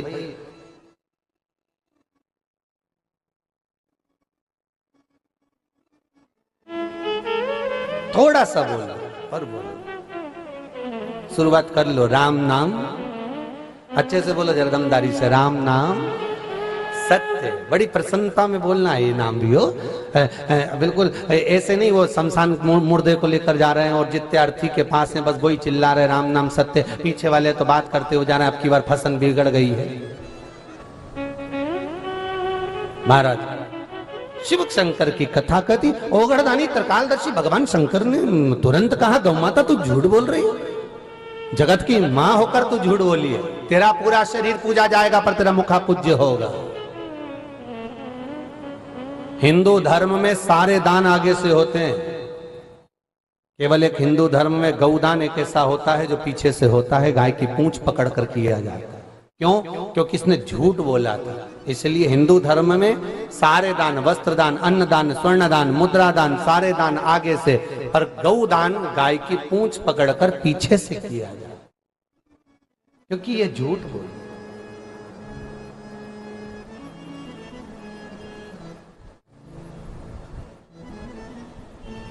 केवल एक झूठ बोलने वाली गाय का दान आज भी पीछे से होता है। हिंदू धर्म में सारी परिक्रमा आगे से, पर हिंदू धर्म में गौ माता की परिक्रमा पीछे से चालू होकर पीछे समापन होती है। पूंछ से चालू होगी, पूंछ पर समापन होगी। गाय की परिक्रमा कभी आगे से चालू होकर आगे समापन नहीं होगी, क्योंकि ये झूठ बोला। अब विचार करो, गाय ने एक बार झूठ बोला तो उसका दान पीछे से हुआ, गाय ने एक बार झूठ बोला तो उसकी परिक्रमा पीछे से हुई, और तुम तो दिन भर मोबाइल पे झूठ बोलो, बेटी कथा में के मैं तो बाजार में तो के दुकान पे तो के मैं वहां पर दिन भर 15-15 मिनट में 10-10 मिनट में इतना झूठ कि भगवान भी चक्कर में पड़ गया, इसका कई होगा रे कालिया। भगवान भी सोच में पड़ गया कि इतना झूठ बोले इसका होगा क्या।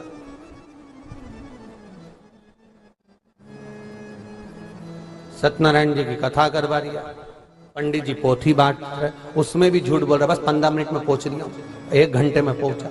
झूठ क्यों बोलना भाई?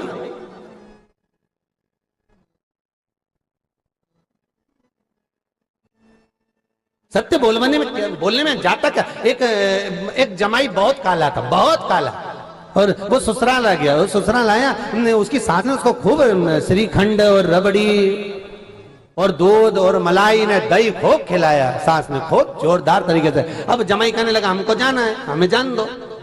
तो सास बोली जमाई साहब थोड़े दिन और रुक जा, तुम्हारे रुकने से हमको भी दही दूध खाने को मिल जाएगा। तो जमाई साहब ने मन में सोचा कि सास पहली बार तो मुझे रोक रही है, 30 बार आया कभी नहीं रोकी। तो जमाई ने पूछ लिया, क्यों सासू जी, मेरे चक्कर में दही दूध तुम्हें खाने को क्यों मिल जाएगा, ऐसा क्यों बोल रही हो? सास ने बेचारी ने सही कह दिया, जमाई साहब हमारी जो भैंस है नी, इसका जो पाड़ा है नी, वो जन्म हुआ मर गया, जब से तुम आए तुम्हें पाड़ा समझ के दूध अच्छा दे रही है। अब इसके संकट पड़े।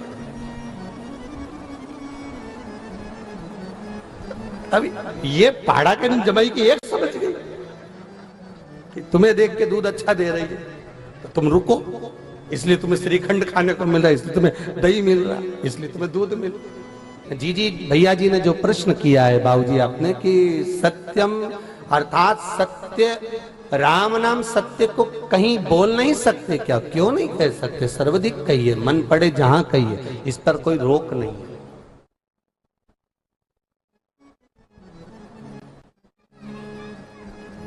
पर सामने वाले के सुनने की आदत होना चाहिए।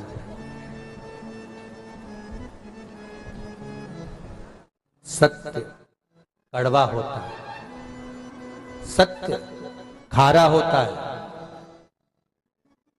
इसलिए सारे जलों में श्रेष्ठ जल समुद्र का माना जाता है। श्रीमद् वल्लभाचार्य जी ने जल भेद एक ग्रंथ लिखा है।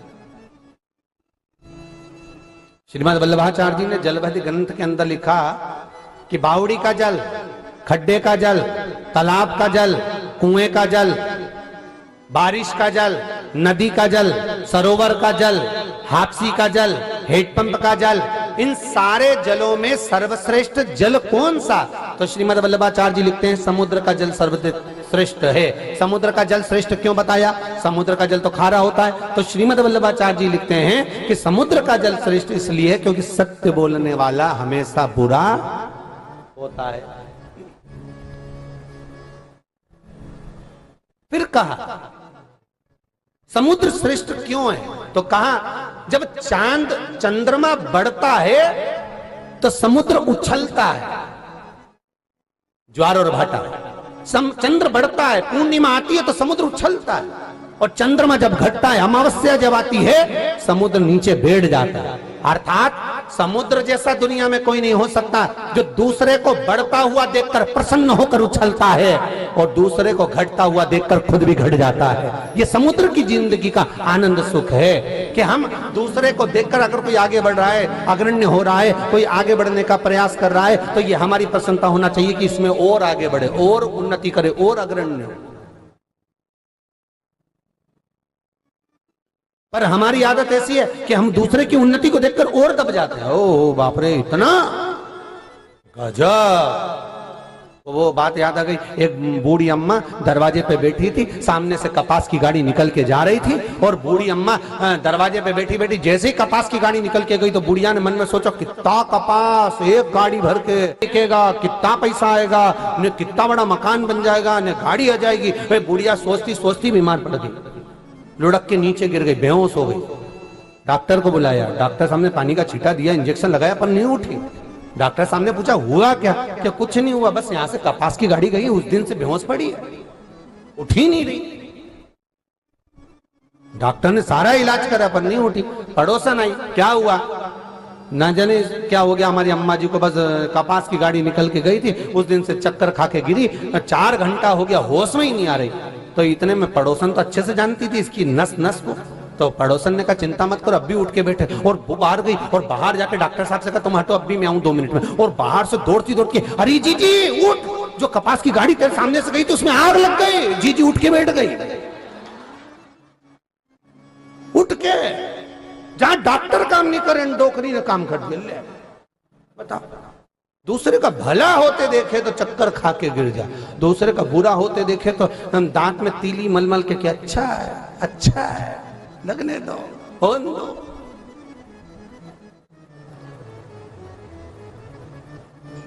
इसीलिए तुमसे कह रहे हैं अभी भी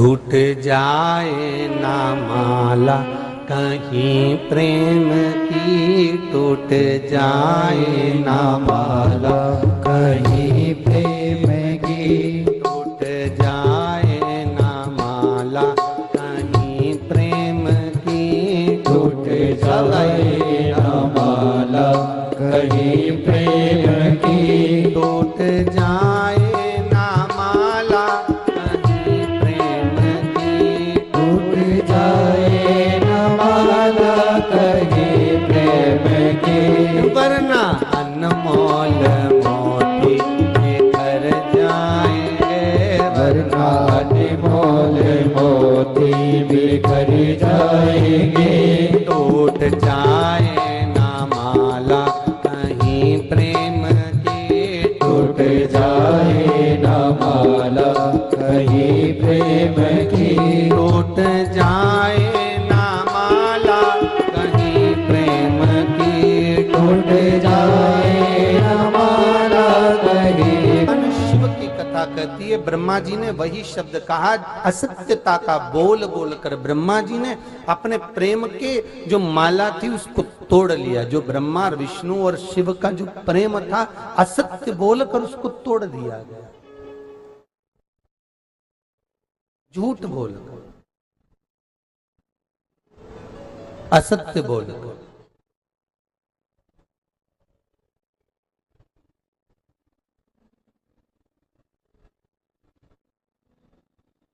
एक धतूरे का फल होता है, ध्यान है आपको सबको, उसमें बहुत सारे कांटे होते हैं।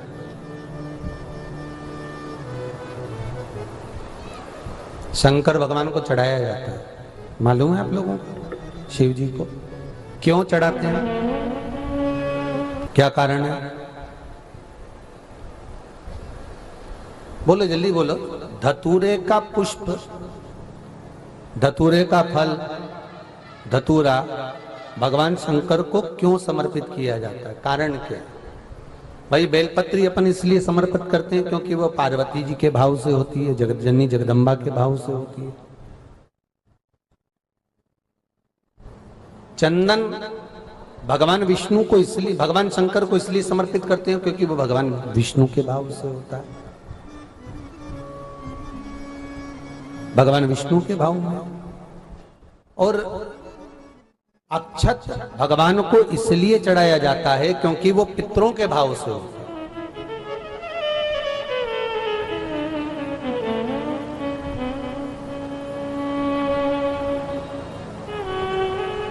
शमी का पत्र भगवान को इसलिए चढ़ाया जाता है क्योंकि भगवान शंकर की 51 धर्म पत्नियां जो पूर्व की हैं, ये पार्वती जी का जो जन्म है 52वें नंबर का, 52 नंबर का, इसके पहले माता पार्वती के 51 जन्म हो चुके हैं। तो वो 51 जो जन्म माता के हुए हैं, उस 51 जन्म के फल स्वरूप भगवान शंकर को शमी पत्र दिया जाता है कार्य सिद्धि के लिए।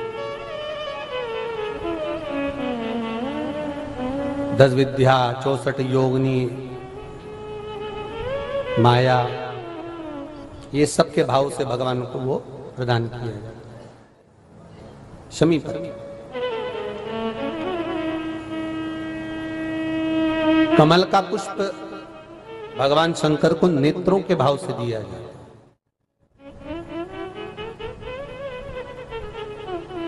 पर भगवान शंकर को धतूरा क्यों चढ़ाया जाता है, वो धतूरे का प्रमाण क्या कहता है? तो शिव महापुराण की कथा में रुद्र संहिता के अंतर्गत महाराज अगर आप पढ़ेंगे तो उसमें व्याख्यान वर्णन मिलेगा कि मनुष्य के जीवन में प्रतिदिन असत्य बोलने में आता है।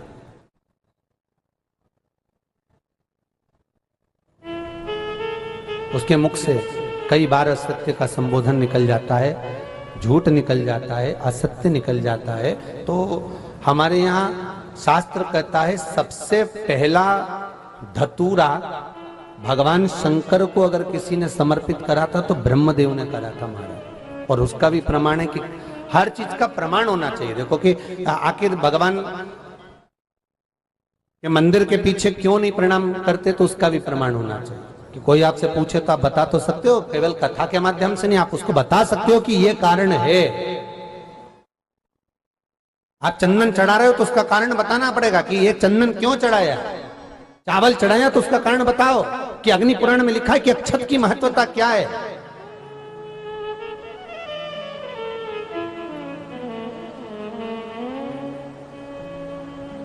बेलपत्री चढ़ा रहे हो तो शिवलिंग का प्रमाण वर्णन करना पड़ेगा, लिंग पुराण को उठाकर बोलना पड़ेगा कि यह पार्वती का प्रतिबिंब है, ललिता जी का प्रतिबिंब है, सती का प्रतिबिंब है।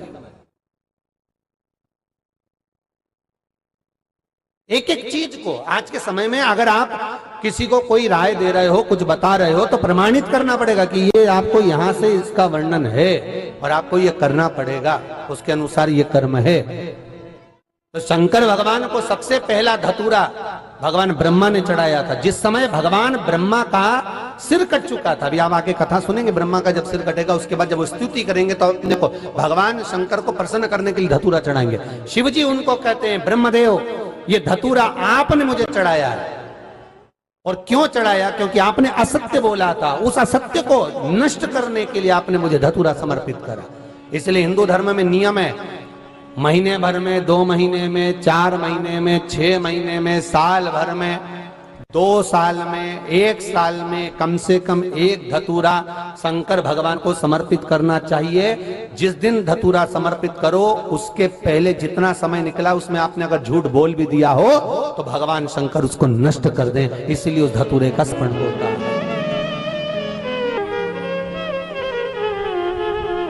अब शिव कथा कर रहे हैं। ब्रह्मा, तुमने श्रेष्ठ कर्म नहीं किया। ब्रह्मदेव, तुम्हारी ये श्रेष्ठता नहीं है।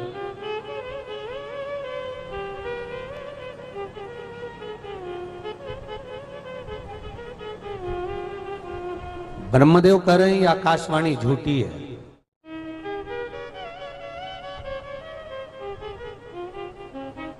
भगवान शंकर की वाणी को झूठा कहा।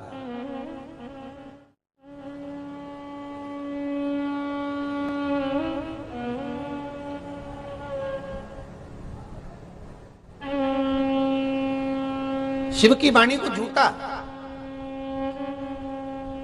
कई लोगों की आदत रहती है हर चीज में पूछे क्या फायदा होगा, अगर हम ये करेंगे तो क्या फायदा होगा, उससे क्या लाभ। आप भी किसी को अगर किसी को बताओगे ना शिव महापुराण का कोई उपाय बताओ, हाँ क्या लाभ होगा, तो भैया कर लेना एक बार, करने में क्या जाता, क्या लाभ होगा।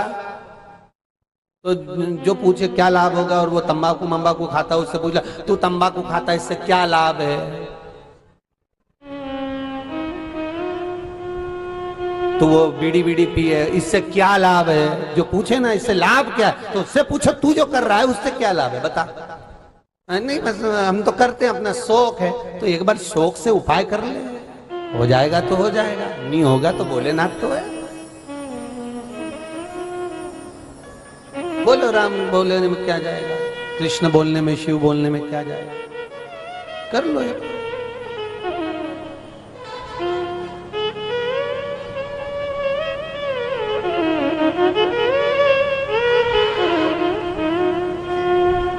बिना लाभ के तुम तंबाकू खाओ, क्या लाभ खा रहे हो।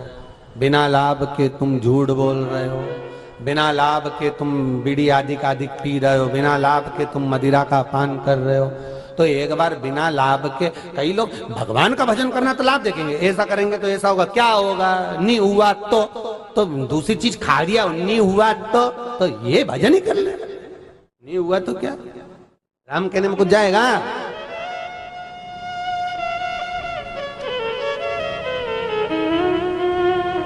भगवान शिव ओघड़दानी त्रिकालदर्शी कैलाशी अविनाशी को जो दिया जाता है वो हमें प्राप्त हो ही जाता है, वो कम नहीं है, अधिक था।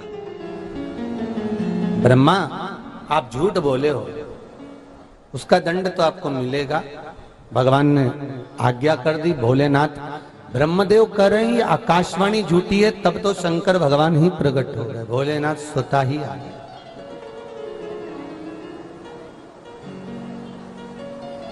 स्वयं शिव सामने। और भगवान भोलेनाथ जब सामने आए, त्रिकालदर्शी शिव जब सम्मुख में आए, ब्रह्मदेव को लगा कि अब जरूर कोई घटना घटेगी।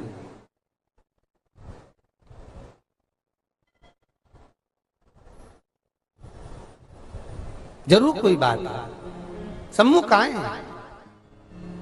तो ऐसा लगता है कि अब कोई बात जरूर होगी, कोई घटना जरूर घटेगी। और भगवान देव अधिदेव महादेव त्रिकालदर्शी कैलाशी अविनाशी मेरा शिव, मेरा ओ घड़ी, मेरा दयालु, मेरा दाता, सामने प्रकट हुआ। ब्रह्मा, अपनी वाणी को श्रेष्ठ करिए, झूठ ना बोलिए, सत्य बोलो। ब्रह्मा, एक बार सत्य कह दो, एक बार सत्य का प्रतिबिंब तुम्हारे पास में रखिए, एक बार सत्य बोलो। सत्य क्या?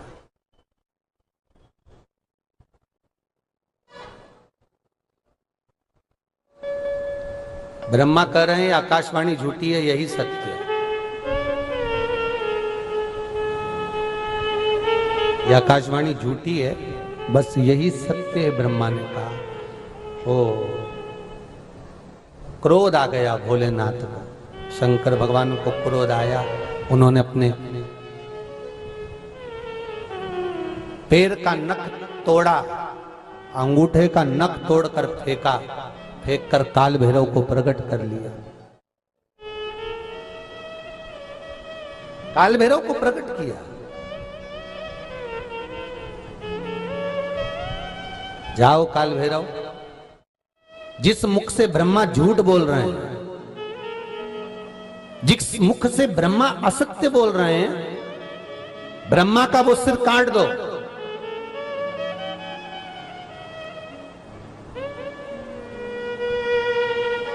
काट दो ब्रह्मा का सिर, जाओ। और ब्रह्मदेव सामने खड़े थे। काल भैरव ने प्रकट होकर अपने नख का एक भाग तोड़कर ब्रह्मा को जो फेंका, ब्रह्मा का सिर कट गया। कटा हुआ सिर लुढ़कता गया और बोलता गया कि आकाशवाणी झूठी है, ये आकाशवाणी झूठी है। फिर भी बोल रहा है आकाशवाणी झूठी है, लुढ़कते जा रहा है, बोलते जा रहा है आकाशवाणी झूठी, आकाशवाणी झूठी।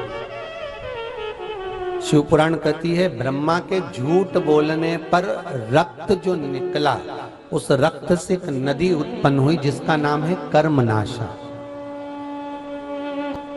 कौन सी नदी है?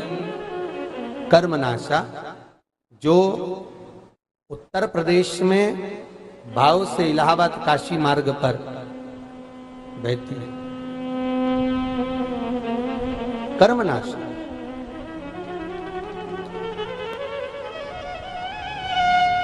हिंदू धर्म में केवल एक नदी ऐसी है जिसमें यूपी गवर्नमेंट ने बड़े बड़े होर्डिंग, बड़े बड़े बोर्ड लगा रखे हैं कि इसमें हाथ ना धोइए, इसमें पांव ना धोइए, इसमें स्पर्श ना करिए, ये कर्मनाशा है।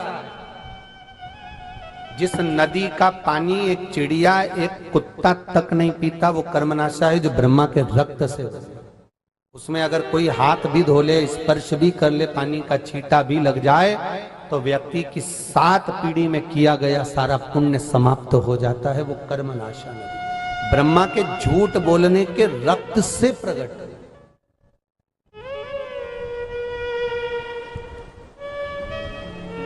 असत्य बोलने,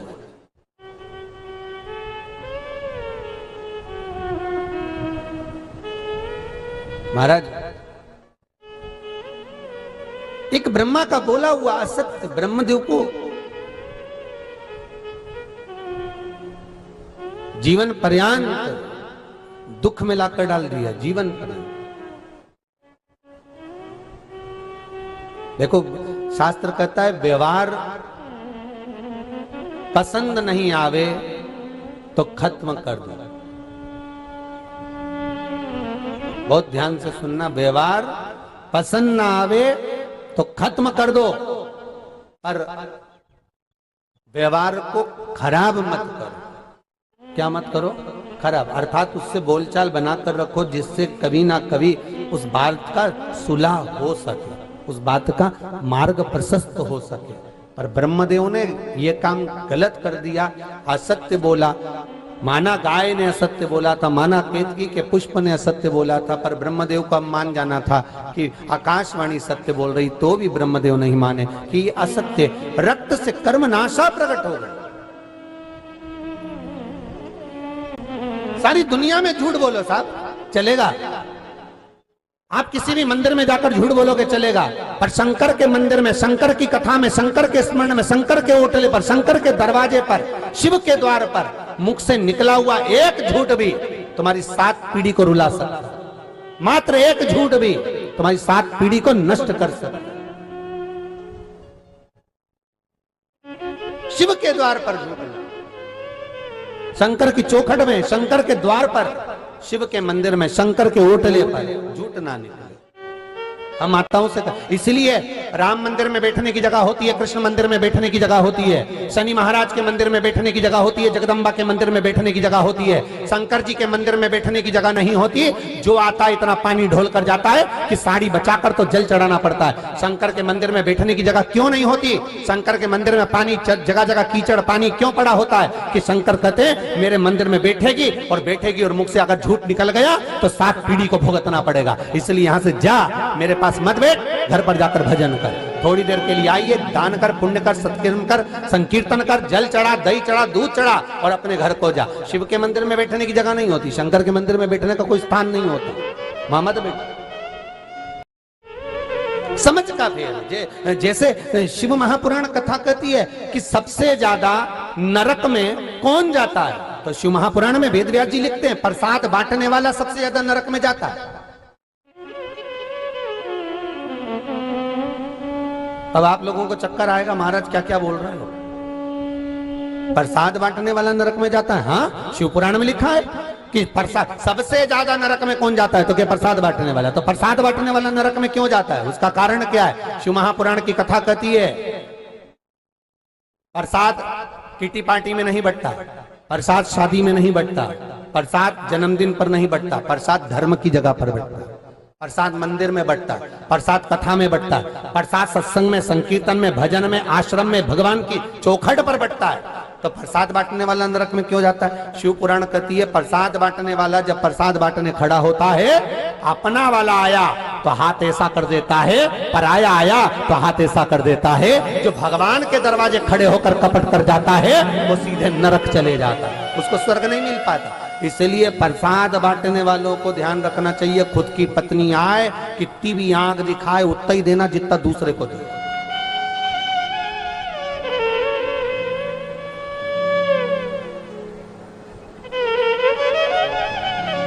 हरी सही है कि गलत है? बोलो तोरी, सही है ना? ब्रह्मदेव का सिर कट गया, कर्मनाशा नदी प्रकट हो गई। नदी तो प्रकट हो गई, पर ब्रह्मा का कटा हुआ सिर देखकर भगवान विष्णु को दुख हुआ। भगवान विष्णु ने भगवान शिव जी से निवेदन करा कि ये भगवान ब्रह्मा का सिर है, कट गया है, गलती हो गई, झूठ बोला इसने, असत्य कहा इसने। पर आप तो पिता हो, आप तो जगत के धात्रा हो, आप आनंद देने वाले हो, आप कृपा करेंगे तो कुछ हो सकता है। भगवान शिव ने कहा नारायण आप और ब्रह्मा जी के लिए बोल रहे हो, जिस ब्रह्मा ने झूठ बोला उसके लिए बोल रहे हो। भगवान विष्णु कह रहे हैं अगर जगत का बाप रूठ जाएगा तो जगत कहां जाएगा।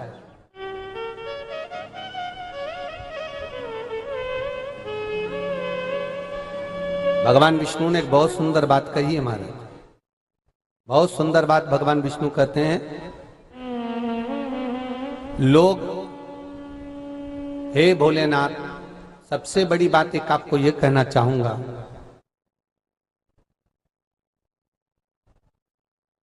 कि दुनिया के सारे देव दुनिया का रंग बदल देते हैं,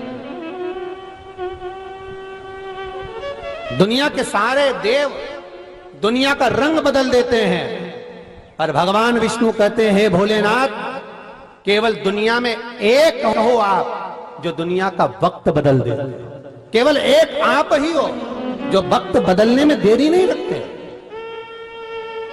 यही टेंशन से तो ब्रह्मा जी ने एक बार इस्तीफा दे दिया था अपनी पोस्ट से। ब्रह्मा जी ने भगवान विष्णु से कहा हमारा इस्तीफा स्वीकार करो। भगवान विष्णु ने कहा हुआ क्या ये बताओ, बस हमको तो रहना ही नहीं देवलोक में, हमारे को तो इस्तीफा देना।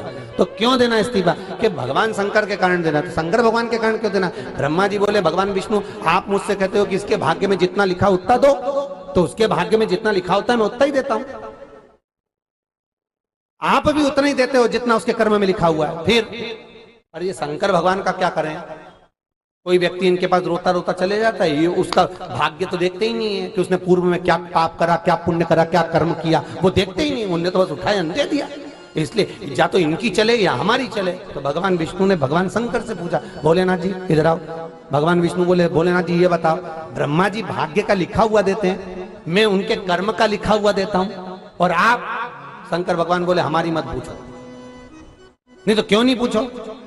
शंकर भगवान बोले हमारा मन, हम तो बस हमारे पास में अगर कोई आया और बेचारा कहीं का रोता हुआ आया और उसका मुंडा हमें रोता हुआ दिख गया, फिर शंकर भगवान बोले हमसे तो देखा ही नहीं जा, हमने हमारी 50 धर्म पत्नी हुई ललिता और आदि कहा कि ललिता देवी को देख लो, और सती को देख लो, उमा को देख लो, कात्यायनी, चंद्र घंटा, कुष्मांडा और ब्रह्मचारिणी, ये सारी की सारी इनके मैंने वचन दिया है कि मैं किसी की आंख में आंसू नहीं देखूंगा। और अगर कहीं का रोता हुआ आया और इनका अगर मैं नहीं करूं तो फिर कौन करेगा?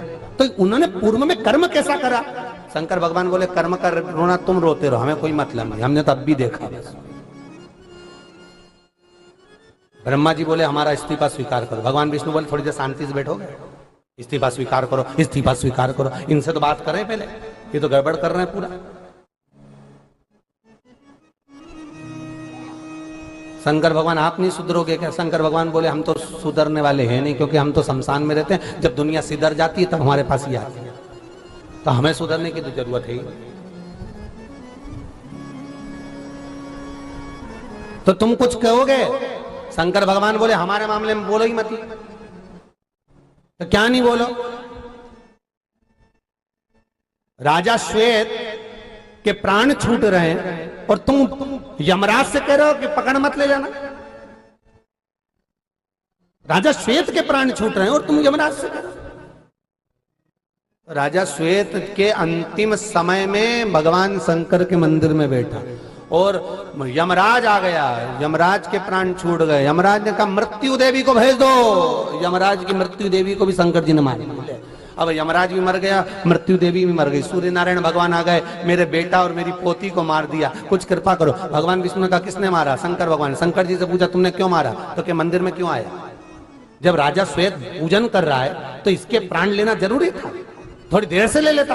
तो इतने में यमराज बोले उसकी समय घड़ी तो आ गई थी ना, तो उसको तो मरना ही था, मतलब इतनी बजे मरना है तो मरना है, तो तुमने ऐसा क्यों करा? शंकर भगवान बोले जो मेरा भजन करेगा, कीर्तन करेगा, स्मरण करेगा, मेरा नाम जाप करेगा, उस बीच में अगर कोई ने अड़चन डाली तो सोच लेना, अपन तो ऐसे ही मारेंगे। तो भगवान शंकर से पूछा तुम चाहते क्या हो? शंकर भगवान ने कहा अगर कोई मेरा भजन पूजन कर रहा है, मृत्यु लोक में अगर कोई मेरा भजन पूजन कर रहा है और मौत भी आए तो पहले मुझसे पूछे कि मैं इसको उठा के ले जाऊं, और अगर लीलाबाई शंकर जी की कथा में लगी है तो उठा के बता दे। तो तुम चिंता मत करना, 3 घंटे जब तक तुम कथा में होनी जीजियो, तुम्हारा तो बाल बाका नहीं हो सकता पक्का। हाँ, ई के बाद तुम यहां से निकली तो गारंटी नहीं, और यहां तक की तो गारंटी है। शंकर भगवान बोले कि मेरे भजन में डूबा हुआ, मेरे स्मरण में डूबा हुआ, मेरे नाम जाप में डूबा हुआ, मेरे कीर्तन में डूबा हुआ, मेरे स्मरण में। इसलिए दिल्ली में रिसर्च चल रहा है, वेंटिलेटर पर पड़े हुए व्यक्ति के लिए रिसर्च कर रही है दिल्ली की गवर्नमेंट कि महामृत्युंजय जाप का कितना फल होता है। तो जो वेंटिलेटर पर पड़े हुए थे 50 लोगों पर उस जाप का इतना असर हुआ कि वो 15 दिन में ठीक हो गए। जिनका जाप नहीं हुआ वो पढ़े कि आज तक पढ़े। तो ये महामृत्युंजय स्मरण का भी एक सुख है, शंकर के भजन का भी एक सुख। सिर कट गया, ब्रह्मा जी के सिर को भगवान उसी समय पर बड़ का पेड़ बना दिया। भगवान विष्णु के कहने पर बड़ वृक्ष बनाया। और भगवान शंकर ने कहा, नारायण, ये ब्रह्मा जी के सिर को मैंने बट वृक्ष बनाया है, इस बड़ के पेड़ के नीचे शंकर विराजमान होगा और मेरा एक नाम बटकेश्वर महादेव होगा। क्या नाम पड़ेगा? बटकेश्वर महादेव। महाराज, एक बात बहुत अच्छे से उतारी है। कोई आपका पैसा खाकर भग गया, कहीं पैसा डूब गया, कोई पैसा आपका अटक गया, नहीं आ रहा, 3 सोमवार बटकेश्वर महादेव का पूजन करो। बड़ के पेड़ के नीचे जल के अंदर चंदन मिलाकर शिव जी की पूजन करो, बड़ के पेड़ की पूजन करो, बटकेश्वर महादेव के नाम से पूजन कर कर बेलपत्र समर्पित करो, शमी पत्र समर्पित करो। बाबा को बन सके तो एक बेर देखा, वो बोर खाने वाला बोर, वो भगवान को समर्पित करो।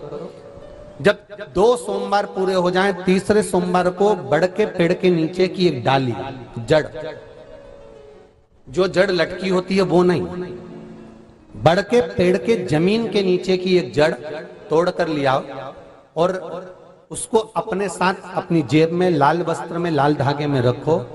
जहां कहीं भी पैसा अटका हुआ है उस व्यक्ति का नाम गोत्र बोलकर अपनी जेब में रख लीजिए। ज्यादा से ज्यादा 2 महीना, 2.5 महीना, 3 महीना लगेगा, पैसे की आवक होना वापिस चालू हो जाएगी और अपना पैसा आ जाएगा। मान लो वो व्यक्ति के पास पैसा है और नहीं दे रहा, प्रदान ही नहीं कर रहा, तो फिर शमी के पेड़ के नीचे काली मिर्ची को पीसकर उसका शिवलिंग बनाओ, उसका पूजन करो। उस काली मिर्ची का शिवलिंग बनाकर पूजन कर कर दिया वगैरह लगाकर जब विसर्जन हो जाए, दिया ठंडा हो जाए, शंकर का विसर्जन उसी जगह पर कर दो। उसमें से थोड़ी सी काली मिर्ची उठा कर लिया।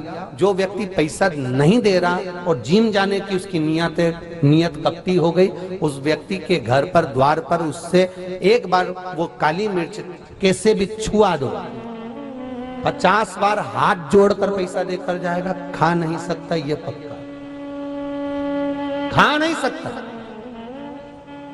शंकर की दृष्टि में आया गया कोई भाव वो छुप नहीं सकता, बाबा उसको दे ही दे।